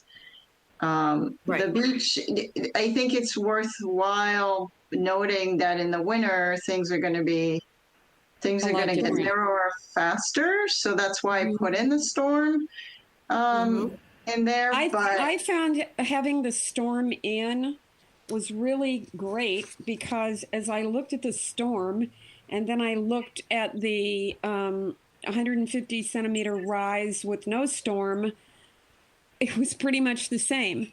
So I felt that comparison was very striking and was an important one to have. So I would encourage us to keep the storm image in. Okay, so maybe I also need to provide more description around the images so that we point to, information that, people should be looking at and maybe help people read it. Can you use some arrows? Yes. That's pretty easy to add. So I want to make sure that we're using, respectable data. Yeah. And so I think that's really important. The other thing to me, the maps were actually, the maps were actually rather shocking because I think the 150 centimeter, most of the beach is gone. There's really very little left. So it may not seem I don't know. Maybe people wanted to see more blue, but I was like, wow, we've lost most of our beach by, in 50, 60 years down the ways. And I thought that was fairly shocking, actually. So, including on the north and south side, basically there's a beach at the end of Del Mar, and then other than that, most of it is gone. So, how do you think it would read if you put those three insets next to one another? So I agree with what Carrie said, that it's important to use this data because it's it's sort of official, and we don't want to start tinkering with the data and all that. So I definitely agree with that. I think my issue was sort of about the presentation of the data. I think you know that. But you just said, Agnes, you just said that you were shocked when you scrolled from the first image to the third image and saw that the beach was done. And my big issue is the act of scrolling caused me to lose the context between the two pictures. And maybe it would be a better presentation of this exact data if those three insets were next to one another on the same page and they had captions. Maybe that would solve my issue. Just, I know that there's all sorts of vagaries around, how these pictures got generated and the colors and all that. But when you made that comment, I went back and, looked on my iPad with these, with the sand, and went back and blew up the three insets and said, wow, you're right. And you're right, that is really interesting, because you do see, from some sort of up high above level that the sand is gone. And I think that's sort of the point. And I know that there are all sorts of vagaries around the generation of the pictures. But if that's the point, then it would have helped. Then it would be better for me if those pictures were on the same page. Okay. Maybe that's it. Okay. If that makes sense, you could, for example, use the first big picture, which is just 50 centimeters of sea level rise, no storm, and then put all three inside. I don't know. You can figure it out. Okay. Right, Yeah, we'll try a couple different I options. hope we don't lose Carrie's point of the the current initial point of reference, so that maybe they're on facing pages or something, but we definitely would like people to see what it is today and where the loss is. Yeah, maybe that's actually the way to go, is to do a current map and then have the other the future, the 2050 and 2100 sort of on the same. So I'll play around with the. I'm understanding what the concerns are now and what potential options might be for showing it in a way that's more striking. Mm-hmm. So we'll try a couple different options there. I think this is important information that we want. If people don't necessarily read the report, but they can see this difference, I think everybody feels that's really important. Right. Okay. Okay, so we'll move on. Thank you. No, those are great comments. So the next thing was the hazard ranking chapter, which was very short and sort of ranked the hazards in. So orange, already causing significant observable impacts, which are stronger storms and wildfires. And yellow, significant mid to long range impacts, sea level rise, drought, increased temperature. And then gray, things where we don't have enough data yet. We got a comment from Scott. And Scott, if you want to sort of go over what you meant with your comment, that would be great. Okay. So I think when I was thinking about some of the hazards, it seemed like in the case of orange that we were coloring it that color not because of something happened already, but because we perceive there be a near-term significant risk. And I just thought we ought to add that in there. I might have to go back and look at that matrix, remember what exactly I was looking at, but I know in a number of cases, it's orange. Like for wildfires in Carmel, no, that hasn't happened, but we're concerned about that, so much so that we made it orange. So there's All no right, all right. observable wildfire, but we expect there very well could be. So I think that was an example where I thought we might want to just amend the definition. Okay, yeah, that makes a lot of sense to me. Does that make sense to everybody else? Yeah, very good point. Okay, You and wouldn't- same thing you on the wouldn't yellow is change- just to say that it's a mid to long range risk, as opposed to, I forget what the basis was. Or the start impacts. point. Impacts Already versus causing risk. significant observable impacts. But I think we are also coloring based on our perceived risk. So I think that's the fact, that's the variable I was trying to add in. Okay. I think, yeah, that makes sense. It makes sense to me. Does that make sense to everybody else? I agree. Okay. Okay, sounds good. We will move on. Okay, so vulnerable assets and populations, that one that wasn't, I haven't put much work into that element yet, but we do have our existing matrix of priority assets and hazards, which we worked on previously, so I'm not going to go over it again, but this is the first half, and then this is the second half of it. And so these were the comments that we got on the vulnerable assets and population. So basically on the matrix. So Jeff had that comment about ground communication lines. I think we should add that to the matrix. Anybody have any issues? Yeah, and I think with the rest of the above ground utilities is where it would make sense. Yes. Okay. Okay, so we're good on that one. Then Carrie, you had a comment. Did you want to? Sure. So, above this black and white matrix, we just discussed the hazard ranking. And once again, I'm looking at readability. So I think it would be helpful when we have our priority hazards to list them in the same order as we have above. So in stronger storms, wildfires. So list them in the same order and maybe even color code them to bring more impact to this matrix of what we should be worried about. So that's my idea. What did you feel about that comment, Agnes? Did you feel it had merit, or? I could go with that.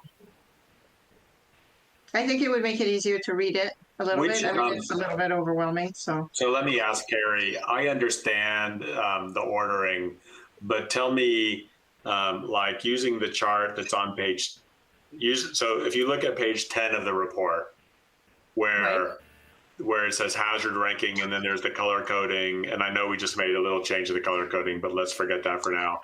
And then the top part of the chart, how would you color code the black and white? Like I don't understand what your color coding comment is.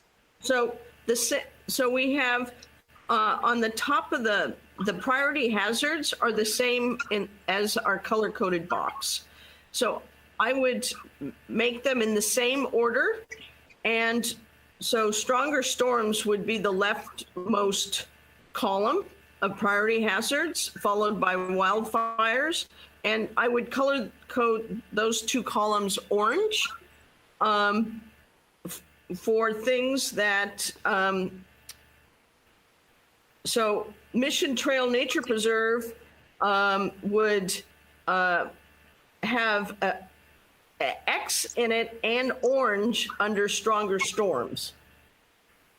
So you're linking the hazard ranking and actually incorporating that into this table. So it's consistent. So my question to, I guess maybe to Agnes is, so I'm not sure. the hazard ranking that is in this chart, the hazard ranking that's at the top of page 10 is just hazards, right? It doesn't really, so that doesn't. Oh, no, this one?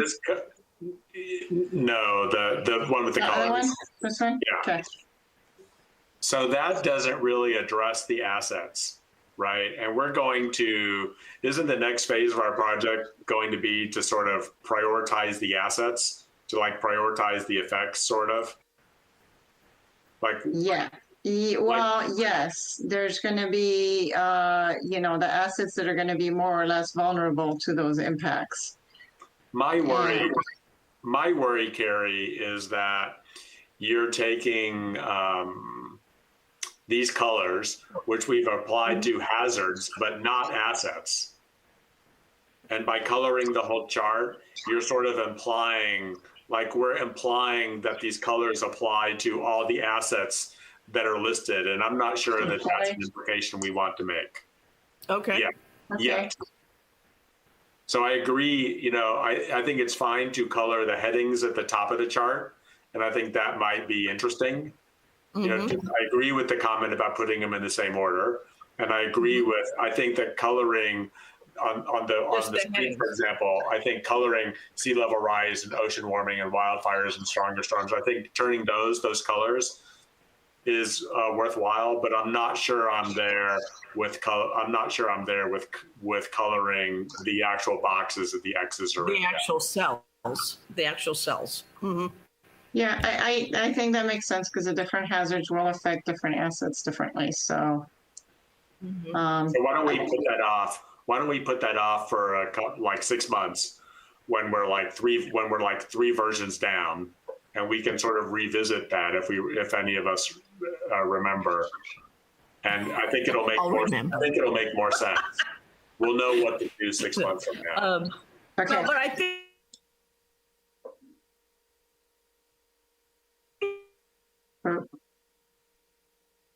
put the color code, the column headings there. That makes sense for that. Okay. All right. So we'll do the headings and then we'll do we'll change the order. Yes. Okay. And then John had a comment about private property, maybe moving that to the community assets as opposed to under, yeah, it's all the way at the end. I don't think it was meant to be with the infrastructure, but it just kind of ends up looking like that. So I think you're right. Maybe under community, underneath businesses, you've got residents or residences. It also occurs on page 34 also on the table. Yeah. But it just seemed to me that our residents are excluded from the community section. Yeah, it's listed. That's all the way at the end. Infrastructure, and just seems like. Yeah, putting it with community makes sense, I think. Anybody else? Let me offer a suggestion, and let me offer John a suggestion since this was his idea. It doesn't make sense to me because the things that are listed under community are all people, and private property is not a person. It's private property is infrastructure. But I would be okay. I hear what he's saying about the differentiation between sort of public infrastructure and private infrastructure. So why don't we could just create a category and call it private infrastructure, because I think it's sufficiently different from, Agnes, you made the comment that it's really not a part of local infrastructure. And maybe we just need to have a private infrastructure category in there with just this one item for now. And what if you put residents under community? That's people. Can I just see local businesses under that category? That's not people either. Yeah, that's not people either. No, so as far as community, that section really was looking at particular segments of the community that may be more affected than the average person from climate change impacts, potentially. So we could. I'm just wondering, where do residents fit in? We could include it in there. I think that everything that affects residents would affect persons with disabilities and the elderly population more. So I think that everything that affects residents would be covered by those two categories. That's just a comment to you. I'm okay with listing residents under community, maybe between elderly population and visitors. I said what I had to say, and I would defer to John on this.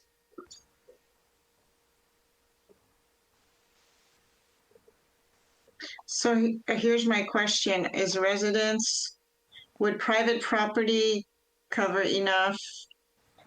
Would private property impacts cover residents enough, or would we rather do we want to have residents and private property called out, or do we want to have just residents called out as opposed to private property? Well, there are residents in town who are not private property owners. And so if we're going to say our residents are important in this community section, then I think we need to acknowledge them as well. And private property becomes a different issue to the impact on the individual person. Yeah, some of the private property is commercial too. Property. Right. So. Right. Okay, so we want a residence section under community.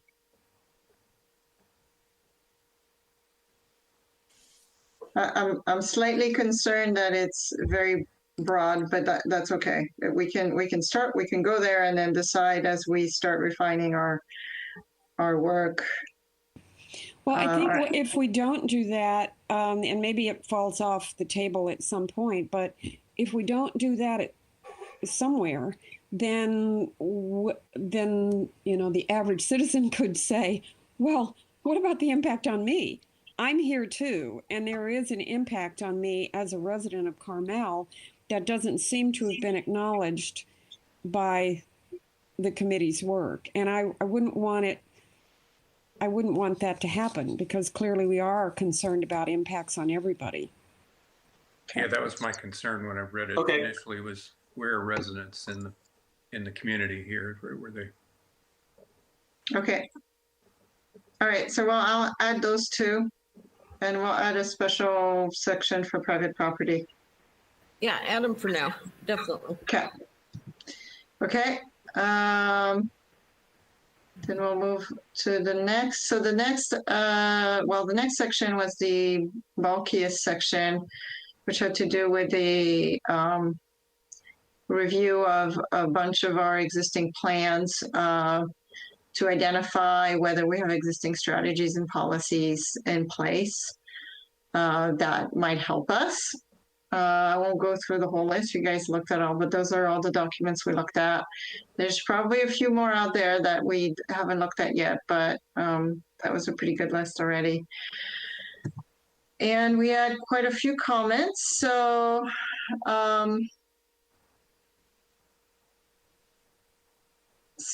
Lynette, thank you for your comment about the opportunities. I think Carrie and Lynette both, like the opportunity sections. Then Jeff had a comment that I will let him explain because it was slightly unclear to me. So. Yeah, so and I shortened it a little bit. Sorry, I just couldn't fit the whole text. You had more examples. No, that's all right. I put in all the examples just to try and help you, Anya, understand what I was talking about. I'm happy to go over it. the best example, I think, for everybody to understand sort of what my point was, I think that the best example, well, we can just start at the beginning on page 12, where it says so at the very beginning, it says existing strategies and policies for adaptation at the top of page 12. And then the first thing listed is storm drains and then storm drain master plan. And what I thought about the organization of this chapter was that it would read better if these things were sort of organized by asset rather than hazard. So generally, all these documents that we have, and Agnes, you showed, if you could go back a couple pages in your, maybe just one page in your presentation. So all these documents that are here generally talk about an asset. Some of them are a couple of assets, but most of these things are sort of single asset documents. Like the forest management plan is really about the urban forest and tangentially Mission Trail Nature Reserve and all that. The storm drain master plan is about the storm drain assets. The Mission Trail, the COD study is about the asset that's the wastewater treatment plant. And so I thought that this section would read better if the subsections were not, so at the top of page 12, if the subsection under existing strategies wasn't stronger storms, if the subsection was storm drain master plan. And then in parentheses, after the storm drain master plan, it could identify, the assets that are involved, which in this case is the storm drain system, and the hazards involved, which would be larger storms. So, and maybe the hazard goes first or the asset goes first. It doesn't much matter to me, but I thought that that's how this section should be labeled. And so all of these comments on page 12, on page 13, and then there are a whole bunch that Agnes didn't write. I thought it would read better if since these are all about assets, if each subsection talked about the asset. Like if that was the heading, like the heading of the storm drain master plan should be the storm drain system, not stronger storms. And that's the thrust of all of those first comments. I see you sort of nodding. Yeah, that makes sense. It makes sense to me. My question is, are we ready to organize the adaptation strategies in the same way? By asset as opposed to by hazard. Could I just take the opposite view for the sake of maybe fleshing out the discussion? It seems to me that we've positioned our report in respect of what happens when climate change occurs, and that has a hazard focus to it. We've said, what are our historical hazards? What are the changing hazards with climate change? What is our hazard ranking? And now we're going to, in my mind, okay, we know what all these hazards are, so why do we care? We care because we have these assets. So if we're going to acknowledge that the reason we care about hazards is because they threaten our assets, should we not keep with a kind of organizational strategy of saying, okay, if you have this hazard, what do we have in place that is a policy or a strategy that addresses that hazard and protects this asset? So it's kind of an upside down view of what Jeff is suggesting. And it seems like that may be more of the organization that's currently presented, but perhaps should be clarified to say, we're doing this so that we can in fact talk about all of these assets that are on the prior 2 pages, but we're talking about them in respect of what are our current strategies to mitigate that hazard, or to address in part what that hazard is. I think so. What I would say to that is that the process, the sort of project plan that we're following here, and sort of, Agnes and I talked about this when we reviewed the report, very briefly before the meeting. The process that we're following is to start with hazards and end with assets. In the end, all the strategies that we propose, all the things that we propose to the city council or to the community revolve around assets. They don't revolve around hazards. So we think of, the hazards are the things that the hazards to me are the things that cause all these bad things to happen. But the things that we are protecting are not the hazards. The things that we are protecting are the assets. So sometime during this report, between the beginning of the report and the end of the report, we will need to jettison sort of the hazard-centric aspect that Lynette is talking about, and end up with an asset-centric viewpoint, because all the policies that we propose are basically going to be about assets. We talked about the grid. When we talk about the grid, we're really not, we're talking, does that make sense? So at some point we have to switch between the beginning of the report and the end of the report. We will switch, the report needs to switch the focus to the assets. And it seemed to me when we were, all of these reports, that Agnes has compiled here, that we have all talked about, are basically about assets. COD wrote a report that's really not about, so for example, when you consider COD's report, it's really a report about one asset, but it's really about two hazards, right? It's really about storms and sea level rise, because, when you go into the COD report, it talks about both things. And so that was my, that was sort of my thinking about when I made the suggestion. I understand that thinking, and I think if we agree to do that, then there has to be a great transition that exists within the report that says, because we've now moved on to the city assets and the city populations, we are going to focus on the asset side and how we mitigate these hazards against the assets. So it feels like if we turn it upside down that way, then we need to have a real clear transition as to what we're doing. To quickly sort of address your guys's comment, I'll get back to the matrix, because I think that's the most useful way to sort of organize it in my head.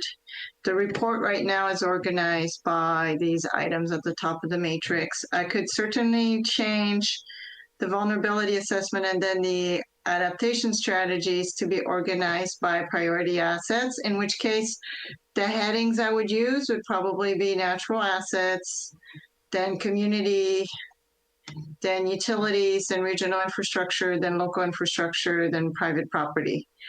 I think that would be another alternative way to organize the report, which would potentially also make it clearer, at least in the vulnerability assessment, how many of those assets we have no policies for.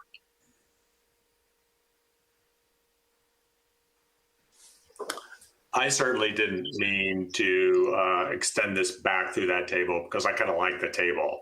I think the table. No, and I wasn't planning on changing the table. I'm just saying I can organize the sections of the report that you were just talking about by those assets on the left side, by utilities, regional infrastructure, local infrastructure, and that could become sort of the organization of the report from this point on forward. Yes.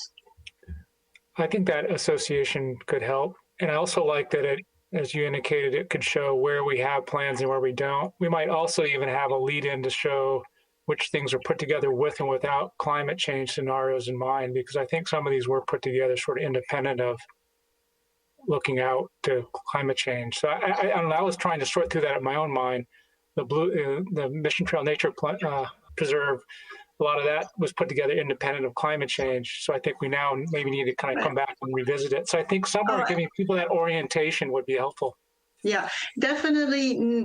Virtually none of those documents, except some of our latest ones, none of those really were thinking about climate change. It's just that in the process of hazard mitigation, efforts for existing hazards, it does help us for climate change. But Sure. I think most of, except for, like I said, some of the most recent documents, a lot of them don't consider really. Right. But as a Climate reader, change. I think that orientation would be helpful because we call it an existing strategy. When I dove into it, I sort of was like, well, this doesn't read, this isn't taking a bunch into account. And that'd go back and reset. Oh, wait a minute, this was written, Yeah, prior to 1996, climate right. change consideration. So, I mean, just that orientation, I think, would be helpful. Okay. So I was supporting what you said, by the way, and also with the alignment with the table. I thought that was a good idea. I agree, especially since that's where we have to end up anyway. So in terms of the assets being the focus. So I agree. Okay, so we will organize the strategies and policies by asset and following pretty much what the table headings. If you guys are okay with that, I think that'll keep, and we'll keep that through the rest of the report if everybody's okay with that. I'm not sure if Lynette's okay with that. Is Lynette okay with doing it that way? I mean, we can do it one way or the other. Sorry. I was nodding my head. Yes, I absolutely agree. I'm cool with it. Yeah. Okay.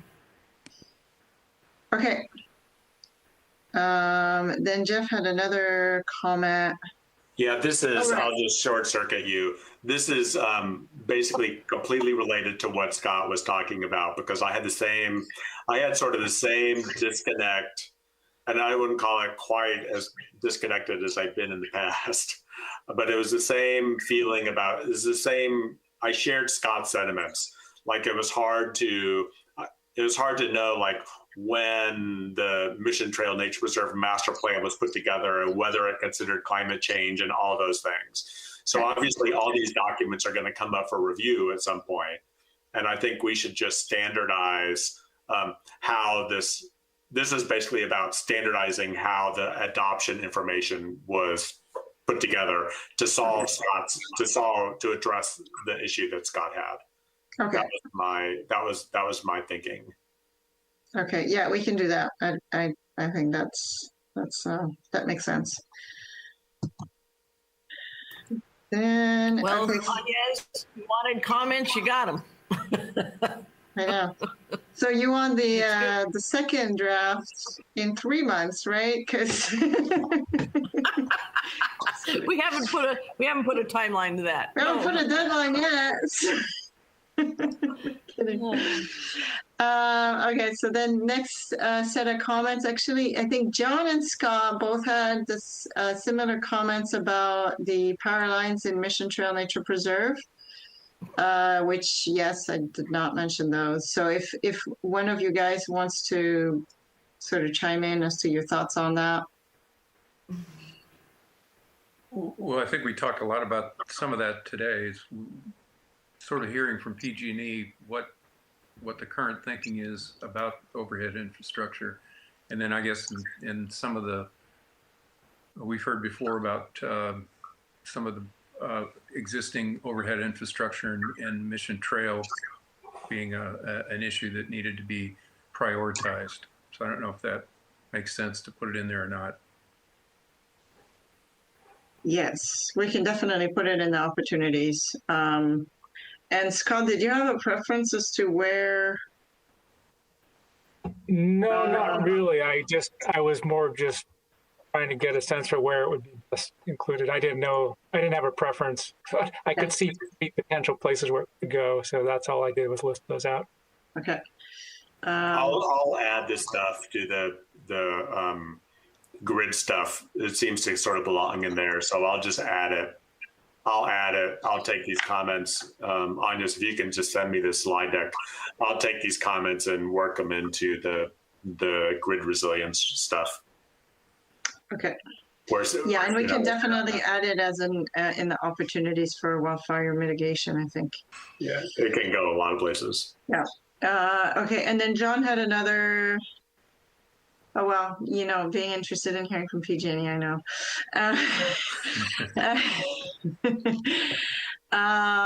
So I think, yeah, this entire slide deck can go into the questions for PG&E for sure.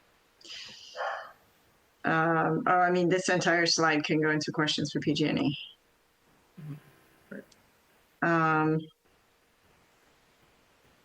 Yes, and as John aptly mentions, this is a policy gap. This is a major gap for us, is the electrical energy. So additional comments, an evacuation plan. So John, you mentioned that. I know we have evacuation routes. I can check with PD if we have an evacuation plan. I thought we might have something, but I don't know. I think that the fire chief does. I think they do have something. Yeah. So we need to maybe. Maybe we can add that potentially we could add that in the documents actually. Let me see if I can find something. Right. Okay.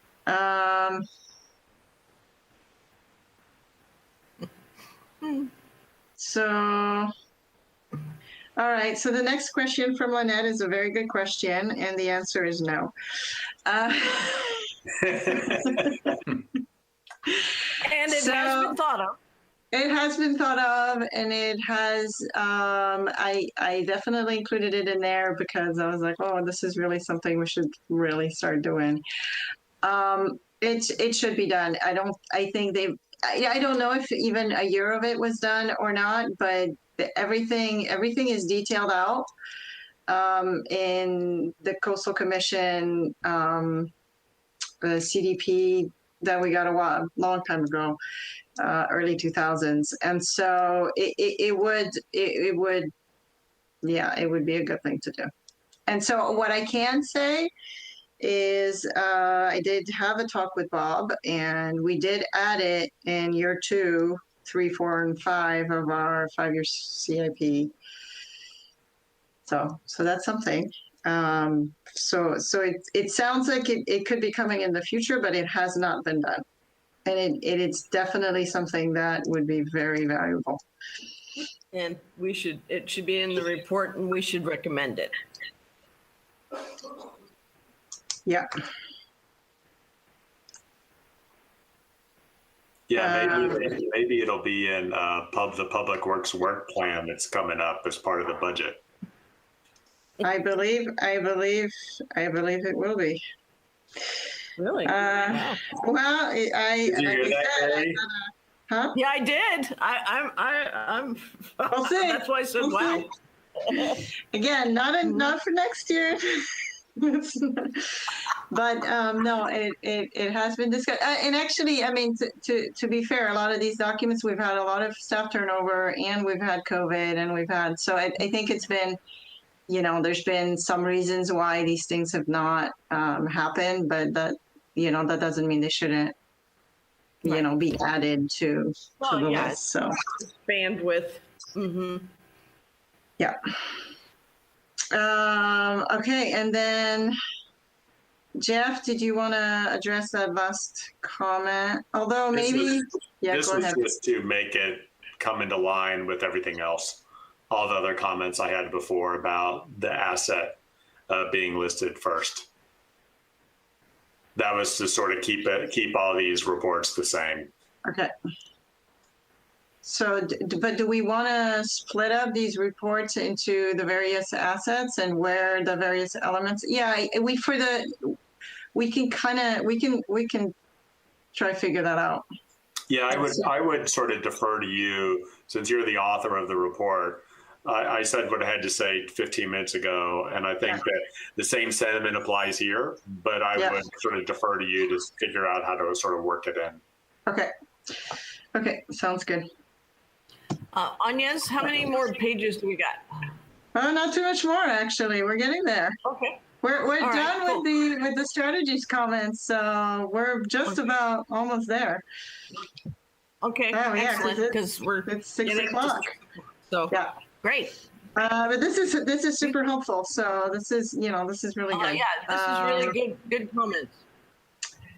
And okay, so this was the vulnerability scoring matrix.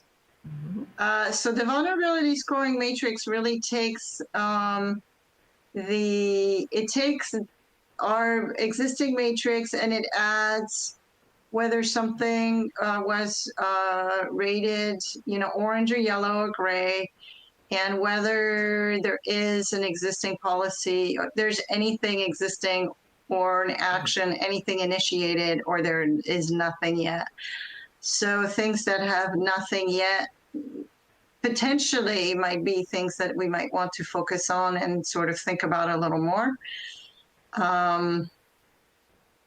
But not necessarily, that doesn't necessarily mean that they're the only things that we should be thinking about, obviously, because as Scott and Jeff mentioned, some of our policies were from a long time ago when we didn't consider climate change. And so as we may have some things, but we may not, be all the way there. So,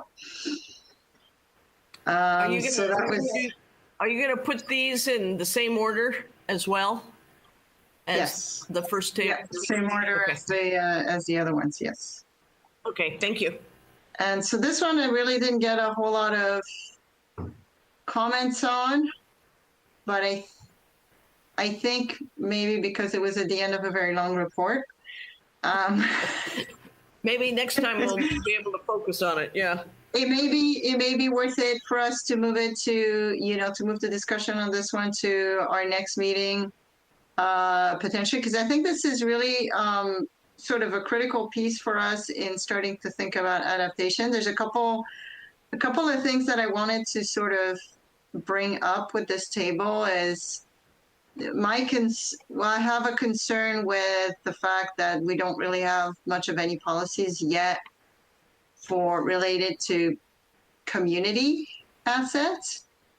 I haven't found anything. That doesn't mean that there isn't something out there, but I don't know if we've talked to the people that might have started thinking about that, like organizations that support, elderly people and people with disabilities, or I'm fairly certain our visitor organizations and our local business organizations really haven't thought about that because they've had way bigger issues to address lately.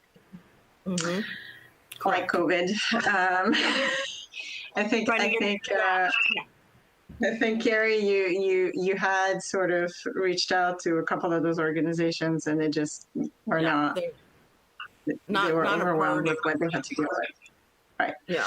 But I don't know that we have reached out to all the organizations that are serving those sort of persons at risk yet. And whether that's something that the group feels we should do to see if there's anything the city should consider to help those communities, or those parts of our communities.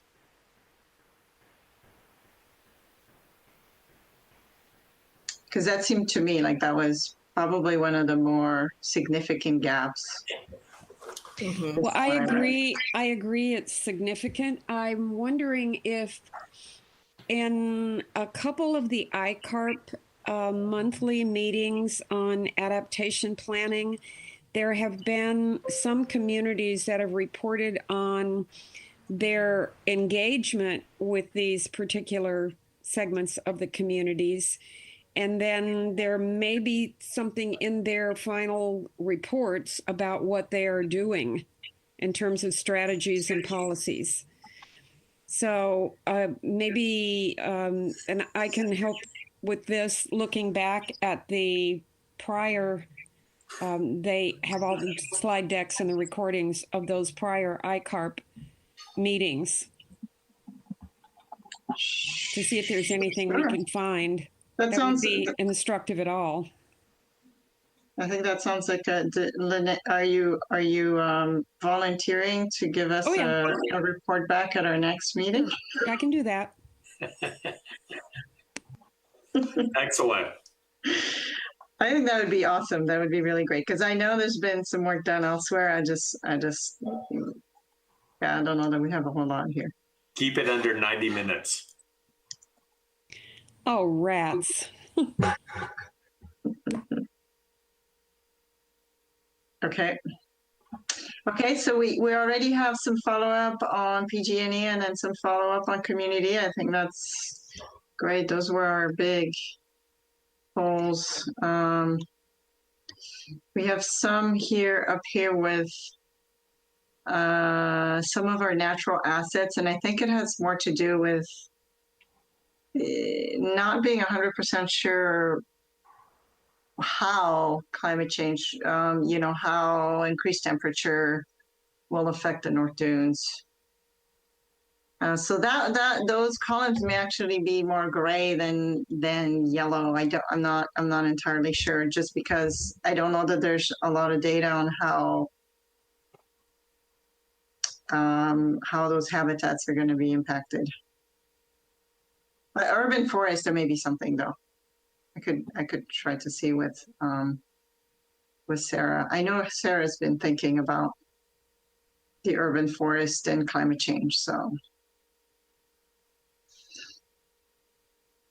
Yeah, we've been kind of prompting her for that. So, Yes, I did. I talked to Sarah this week on another matter and really wanted to know more about her thinking, both on what alternative species we should be encouraging people to consider. Because as I went through the list of currently recommended species, there are a number on there that would not pass muster against what she said in her presentation to us. So it's both fleshing out a new list at some point, and then also thinking about how we communicate to the public in whatever their submissions are for landscape plans and otherwise, to be thinking about alternative species, because I think the mindset is very much still native species, native species, native species. And well, we can do native species, but native, it depends on your definition of native, right? Is it California native or is it native to where? Carmel native? Right? Native to where? And people's I think view is rather narrow vis-a-vis what it may need to be in the near term and especially the longer term for planting trees. Yeah, the benefit with that is that we already have a bunch of regulations in place, so it's modifying the language rather than creating new regulations, which exactly. is good. And I believe there is. You guys can correct me if I'm wrong, but I thought there was some budget in next year's budget for updating the forest management plan. yes. Mm-hmm. So, Wow. Yes, that was in there. So we should definitely keep on top of that when that work starts happening, because I think that's a big part of updating the forest management plan is making it more resilient. So, yep, exactly. And then Jenny. Okay, yeah, and then the other thing that I identified as not having really been thought through, and again, that's another one that we don't have a whole. It's might be hard to predict. Is increased temperature might impact our coastal roadways and coastal trail, not because of the temperature itself, but because of the increase in visitors that we might actually get from. Because we're already kind of seeing that in some ways. Whenever the weather's nice, boy, do we see a lot of visitors on our coastal areas. And as the weather gets hotter inland, that pattern may continue or increase. But you know, how to prepare for that is also kind of something we haven't really. I haven't seen anything that really addresses it. Paid parking. Oh no, just kidding.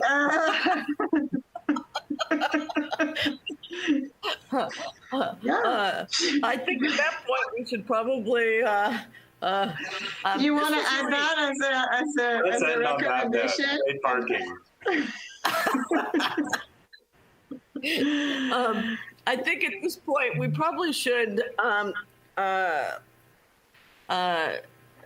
put some of that to the next meeting. I think we had some great discussion. Really appreciate the feedback. I hope Anya's does. So that was great. Yeah, I think that's really going to enhance the report. So nicely done, everybody. Jeff, what do you think? I agree with your sentiments. And I'm looking at this picture right here, and I'm thinking back on that chart that we had the long discussion about like 45 minutes ago. I'm like, that would be pretty interesting if it was color coded.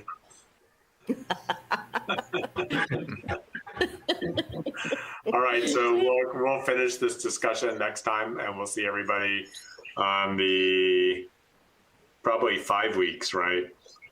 Well, we're gonna see everybody on May 20th. Does that sound good to everybody? Sounds good. All right. Okay. All right, thanks. Thank you much, Anya. Bye, everyone. Really appreciate it. Bye. Bye. Bye. Bye-bye.